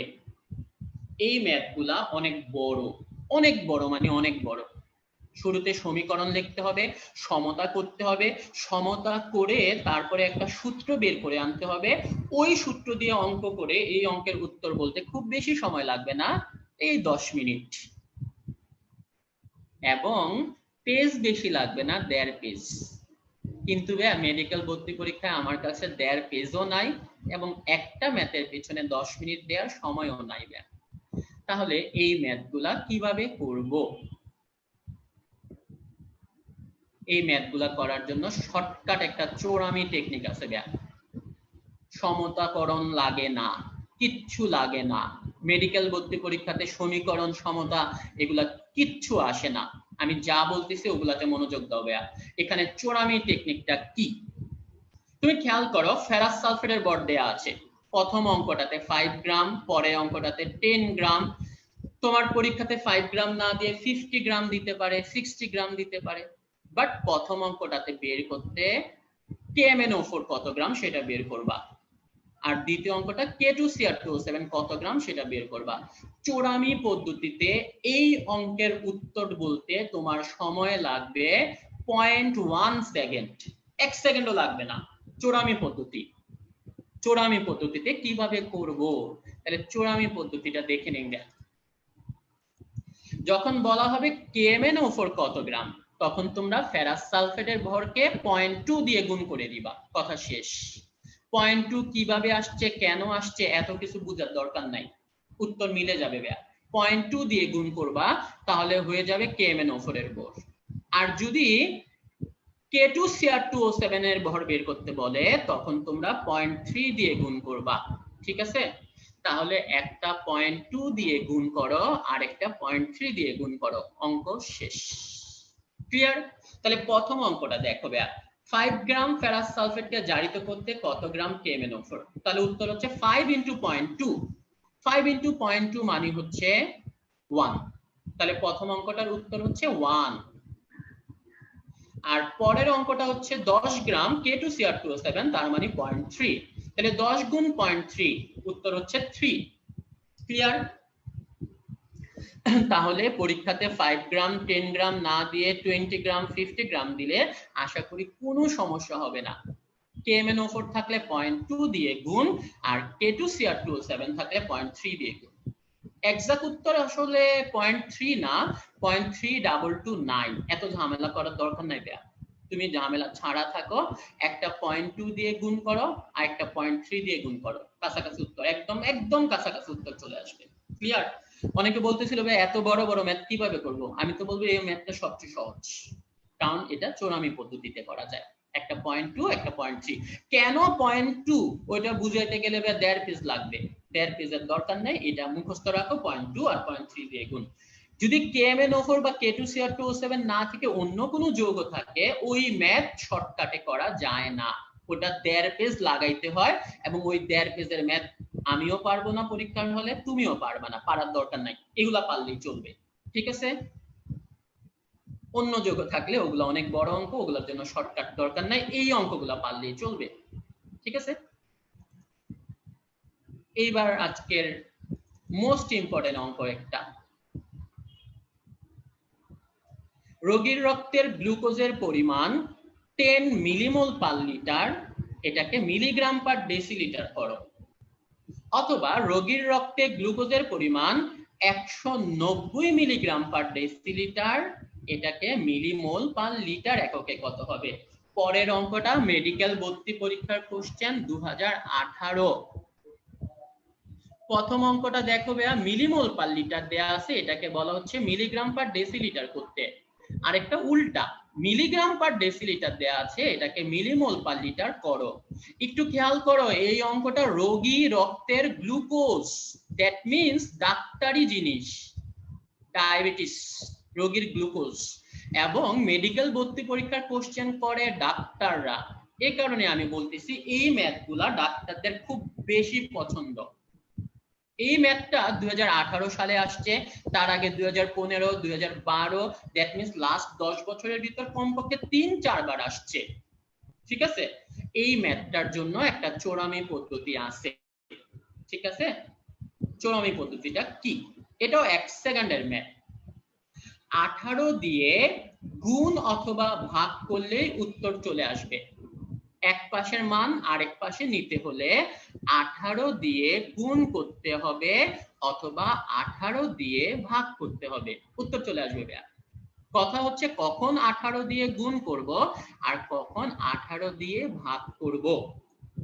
যদি বলা হয় মিলিগ্রাম পার ডেসিলিটার করো, গ্রাম করতে গুণ, মনে রাখবা গতে গ্রাম, গতে গুণ। ঠিক আছে, তাহলে গ্রাম করতে হলে কি করতে হবে? গুণ করতে হবে। আর মিলি মোল করতে হলে 18 দিয়ে ভাগ করতে হবে। কথা শেষ। তাহলে আমি প্রথম অঙ্কটা দেখি, 10 মিলিমোল পার লিটার, ওটাকে কি করতে বলা হচ্ছে? Milligram per decilitre. তাহলে এটাকে গ্রাম করব, গ্রাম করতে গুণ করব, গ্রাম করতে গুণ, মনে রাখবা প্যাচ লাগাবা না, গতে গ্রাম গতে গুণ। তাহলে প্রথমটার উত্তর হচ্ছে 10 গুণ 18, তার মানে উত্তর হচ্ছে 180 মিলিগ্রাম পার ডেসিলিটার। তন্ময় উত্তর দিয়েছে 10.5, প্রথমটা। তন্ময় তুমি রং, তুমি অনেক বেশি জানো, কিন্তু বেশি জানতে গিয়ে লাফালাফি করতে যে ভুল উত্তর দিয়ে আসতেছো। 10.5 না, উত্তর প্রথমটা হচ্ছে 180। ঠিক আছে, পরের অঙ্কটা দেখো, রোগীর রক্তে গ্লুকোজের পরিমাণ 190 মিলিগ্রাম পার ডেসিলিটার, এটাকে মিলিমোল পার লিটার করতে হবে।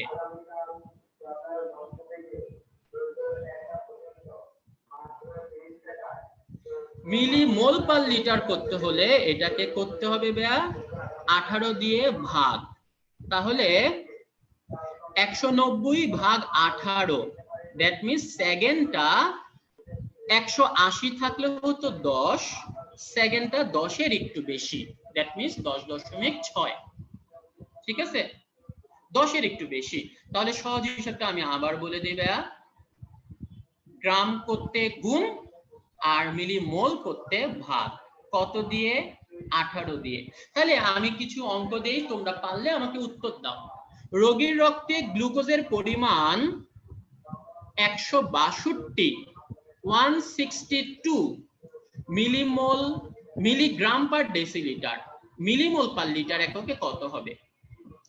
আবার বলি, রোগীর রক্তে গ্লুকোজের পরিমাণ 162 milligram per decilitre, millimole per litre এককে কত হবে? 162 মিলিগ্রাম পার ডেসিলিটার, মিলিমোল পার লিটারে কত হবে? উত্তর বলো। ইয়েস, ওবি 9, কারণ 162 ভাগ 18 9। আরেকটা অঙ্ক দিবে, রোগীর রক্তে গ্লুকোজের পরিমাণ 20 millimole per litre, 20 millimole per litre, milligram per decilitre এককে কত হবে? রোগীর রক্তে গ্লুকোজের পরিমাণ 20 millimole per litre, milligram per decilitre এককে কত হবে?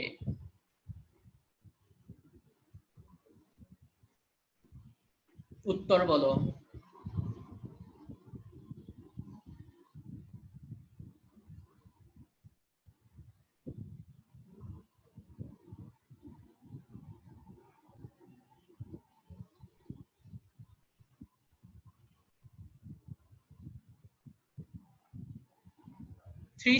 Yes, Alamin, you are correct.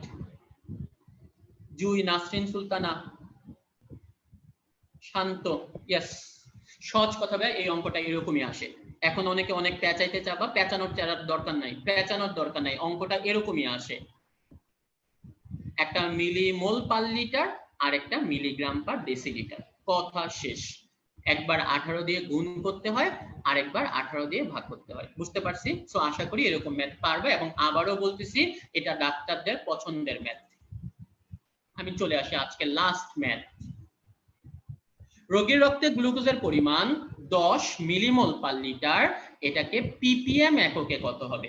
PPM মানে হচ্ছে পার্টস পার মিলিয়ন, পিপিএম মানে হচ্ছে পার্টস পার মিলিয়ন। তাহলে পিপিএম বের করার একটা সূত্র আছে এই অঙ্কের জন্য। পিপিএম এর সূত্র হচ্ছে আণবিক ভর ইনটু মোলারিটি ইনটু 1000, আণবিক ভর ইনটু মোলারিটি ইনটু 1000, এটা হচ্ছে মোলারিটি থেকে পিপিএম বের করার সূত্র। এখানে যৌগটা হচ্ছে গ্লুকোজ, গ্লুকোজ মানে হচ্ছে C6H12O6, দ্যাট মিন্স এটার আণবিক ভর হচ্ছে 180, মোলারিটি দেয়া আছে 10, কিন্তু 10 কিন্তু মোল না, মিলিমোল, তার মানে 10 ইনটু 10 টু দি পাওয়ার -3, আর সূত্রে আছে একটা 10 টু দি পাওয়ার 3। তাহলে হিসাব করি, দেখো অঙ্কটা। গ্লুকোজের আণবিক ভর হচ্ছে 180, মোলারিটি এখানে দেয়া আছে 10, কিন্তু মিলিমোল, মিলির কারণে ওটা হচ্ছে 10 টু দি পাওয়ার -3, আর সূত্রে আছে 10 টু দি পাওয়ার 3। তাহলে 10 to the power -3 10 to the পাওয়ার 3 কাটাকাটি 180 গুণ 10, তার মানে এই অঙ্কটার উত্তর হচ্ছে 1800 ppm। ক্লিয়ার? ওকে, তাহলে এবার গ্লুকোজের অঙ্ক, এই যে পিপিএম এর অঙ্ক, এই টাইপের অঙ্কগুলো আশা করি আমরা পারবো। ঠিক আছে, ম্যাথ করা শেষ। আমি আবারও একটু বলে দেই, ম্যাথ করা একটু প্র্যাকটিসের ব্যাপার। ম্যাথ খুব বেশি কঠিন না, কিন্তু যদি প্র্যাকটিস করি তখন আমি ম্যাথ ভালো মতো পারবো। তারপরেও ম্যাথ আসলে এক একজন এক এক রকম পারে, কেউ আমার চেয়ে অনেক ভালো পারো, জাস্ট 1-2 সেকেন্ডে তুমি এরকম সব ম্যাথ বলতে পারবা। আবার কেউ আছে খুব কঠিন মনে হয় তাদের কাছে ম্যাথ, আবার যদি কেমিস্ট্রির ম্যাথ, ওটা তো আরো কঠিন ম্যাথ। গ্লুকোজ ছাড়া অন্য কিছু আসলে এই লাস্টের অঙ্কটা করা যাবে, একই নিয়ম ভাইয়া, পিপিএম এর অঙ্কটা একই নিয়ম। ঠিক আছে, আচ্ছা, যারা খুব বেশি ম্যাথ করতে চাও না, যাদের ম্যাথ করতে ভালো লাগে না, আমি তাদেরকে ইম্পর্টেন্ট ম্যাথ কোনটা সেটা একটু বলে দেই ভাইয়া। ইম্পর্টেন্ট ম্যাথ গুলা পারলে মেডিকেল ভর্তি পরীক্ষায় অ্যাটলিস্ট কভার করে ফেলতে পারবা। কি কি ইম্পর্টেন্ট ম্যাথ আছে সেটা শুনে নাও। সবচেয়ে বেশি ইম্পর্টেন্ট ম্যাথ হচ্ছে এই যে রোগীর গ্লুকোজ, ডায়াবেটিসের যে ম্যাথ, ডায়াবেটিসের ম্যাথটা ভালো মতো করবা, এটা আসে পরীক্ষায়। রোগীর গ্লুকোজের ম্যাথ ছাত্রদের খুবই পছন্দ। ওকে, দেন পিএইচ এর যে অঙ্কটা আমি করাইছি, পিএইচ এর অঙ্কটা খুব ভালো মতো মাথায় ঢুকাই ফেলবা, পিএইচ এর অঙ্ক আসবে পরীক্ষায়, পিএইচ এর ম্যাথগুলো আসবে। দেন ওই যে মোলারিটির ম্যাথটা 10x/m, 10% এর মোলারিটি, 20% এর মোলারিটি, ওই মোলারিটির ম্যাথটা পরীক্ষায় আসবে। ওকে, দেন ছোট মরিচ, আমি কিছু অঙ্ক বলছিলাম ছোট মরিচ, ওই ছোট মরিচের ম্যাথটা ভালো মতো করবা। আর হচ্ছে ওই যে সূত্রের এক সূত্রের অঙ্কগুলা, p1 b1 সমান p2 b2, b1 t1 সমান b2 t2, ওই এক সূত্রের ম্যাথগুলা ভালো মতো করবা। আমি বই দাগাই দিচ্ছি, একটু পরে আমি দাগানো বই দিব ভাইয়া। আমি আবার বলি কোন কোন ম্যাথগুলা বেশি ইম্পর্টেন্ট, যারা খুব বেশি পারো না তারা অ্যাটলিস্ট এই ম্যাথগুলা করবা। ডায়াবেটিসের ম্যাথ, ডায়াবেটিস মানে রোগীর গ্লুকোজ, এই ম্যাথটা, ঠিক আছে। পিএইচ এর ম্যাথ, মোলারিটির ওই যে পার্সেন্টেন্সের ম্যাথ, পার্সেন্টেন্সের মোলারিটির ম্যাথ, দেন ছোট মরিচ ওই ম্যাথগুলা, আর হচ্ছে ওই যে এক সূত্রের যে ম্যাথগুলা, b1/t1 সমান b2/t2, p1t1 সমান p2t2, ঠিক আছে। ওকে, এই ম্যাথগুলা, আর যারা পারো তারা সব করো। এবার আসি আমরা বই থেকে কোন কোন ম্যাথগুলা করব। বইয়ের ম্যাথগুলা একটু দেখে নাও, তোমাদের দাগানোর দরকার নেই, আমি এই পেজগুলো আপলোড দিয়ে দিব গ্রুপে, ঠিক আছে। এই যে ম্যাথগুলো দেখো, একটা সোডিয়াম পরমাণুর ভর কত, একটা পানির অণুর ভর কত, 1 গ্রাম হাইড্রোজেনে কয়টা পরমাণু আছে, এগুলো ওই যে ছোট মরিচ, ওই ম্যাথগুলাই যাবে।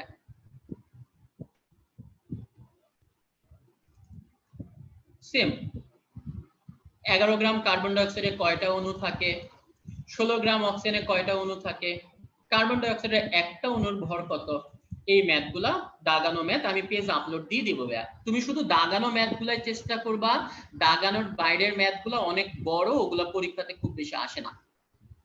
দেন এই যে কালো অংশ থেকে সমস্যার এই ম্যাথগুলা, ঠিক আছে। দেন এই ম্যাথটা, তারপরে এই যে চুনা পাথরের ম্যাথ,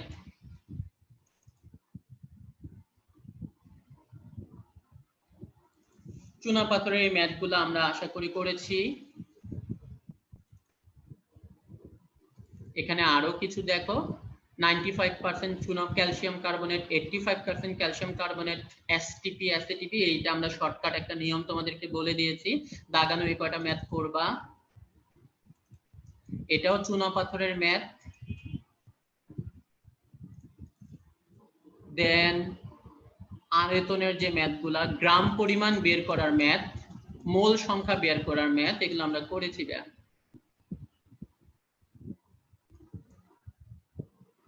পার্সেন্টেজ থেকে মোলারিটি বের করার সূত্র 10x/m, এই ম্যাথগুলো করবা। এই যে দেখো রোগীর রক্তের glucose millimole per litre, milligram per decilitre, এগুলা তোমাদেরকে শর্টকাট দেখানো হয়েছে। দেন মোলারিটি বের করার যে সূত্র শর্টকাট 10%, এখানে আছে 25%। মোলারিটির অঙ্ক, পিপিএম এর অঙ্ক। এখানে একটা কথা বলা আছে আমার ভাইয়া, ওটা বলতে আমি ভুলে গেছি, সেটা একটু খেয়াল করো ভাইয়া। পিপিএম এই যে 3.30 এর গ আর 3.30 এর গ, এই অঙ্ক দুইটা একটু খেয়াল করো। 3.30 এর গ, কোন লবণ দ্রবণের ঘনমাত্রা 1.25 গ্রাম পার লিটার হলে পিপিএম এককে ওটার ঘনমাত্রা কত। মনে রাখবা পিপিএম এর আরেকটা নাম হচ্ছে মিলিগ্রাম পার লিটার, তাহলে পিপিএম এরই আরেকটা নাম হচ্ছে মিলিগ্রাম পার লিটার। এই পিপিএম এর ম্যাথগুলা করবা, পিপিএম মানে মিলিগ্রাম পার লিটার, এটা মনে রাখবা। এই যে ডায়াবেটিসের অঙ্ক, ডায়াবেটিসের পিপিএম এর অঙ্ক আমরা পারি। আরেকটা অঙ্ক আছে জারণ সংখ্যা, জারণ সংখ্যা বের করা আমি তোমাদেরকে করাইলাম না, আশা করি এগুলা তোমরা বের করতে পারো। H2SO4 এর জারণ সংখ্যা, সালফারের জারণ সংখ্যা, এগুলা বের করতে পারবা। H2SO4 এর সালফারের জারণ সংখ্যা কত, হাইড্রোজেন +1, দুইটার জন্য +2, অক্সিজেন -2। এই যে যোগ বিয়োগ করতে হয়, এগুলো একটু বই থেকে দেখে নিও। আমি যখন থিওরির ক্লাসটা করবো ভাইয়া, তখন থিওরির ক্লাসে এই জারণ সংখ্যার অঙ্কগুলাই আসবে, ওগুলো দেখাই দিব থিওরির ক্লাসে। হ্যাঁ, এগুলা জারণ সংখ্যার অঙ্ক, আর বেশি কিছু নাই। চ্যাপ্টারটা এখানে শেষ করতে চাচ্ছি। আচ্ছা, লাস্ট আমার কিছু কথা শুনে নাও। যে ম্যাথগুলা দাগিয়ে দিলাম, এই ম্যাথগুলা বাসায় বসে প্র্যাকটিস করো। প্র্যাকটিস করতে করতে কিছু সমস্যা তোমাদের বের হবে, ওই সমস্যাগুলা গ্রুপে আপলোড দিও, আমরা চেষ্টা করব সমাধান করে দিতে। এবং নেক্সট দিনের পরীক্ষাতে শুধুমাত্র ম্যাথ আসবে, অথবা ম্যাথ রিলেটেড যে টপিকস গুলো শুরুতে আমি বলে দিয়েছি, মোল, মোলার, মোলারিটি, মোলার আয়তন, ওই জিনিসগুলো আসবে। ঠিক আছে, তাহলে নেক্সট দিন বা স্পেশাল এক্সাম যাই থাকুক, আজকের ক্লাসে যা যা পড়ানো হয়েছে এই ক্লাসের ভিতরে থাকবে, এর বাইরের কোনো কিছু থাকবে না। ঠিক আছে, থিওরির পড়াগুলা পরের আরেকটা ক্লাসে হবে। ওকে, ম্যাথ হচ্ছে প্র্যাকটিসের ব্যাপার, প্র্যাকটিস করতে থাকো, আশা করি ম্যাথ তোমাদের জন্য খুব বেশি কঠিন হবে না। ঠিক আছে, এবং এই শুধু দাগানো ম্যাথ গুলা না ভাইয়া, আমি যতগুলা ক্লাস করাইছি, ম্যাথ করাইছি, আমার হাতে লেখা যে কাগজগুলা ছিল, পুরো অংশটা আমি একটু পরে আপলোড দিয়ে দিচ্ছি তোমাদের গ্রুপে। ঠিক আছে, এখনই দিয়ে দিচ্ছি। ওকে, সো থ্যাংক ইউ, আজকের মতো ক্লাস শেষ করলাম, সবার জন্য বেস্ট অফ লাক।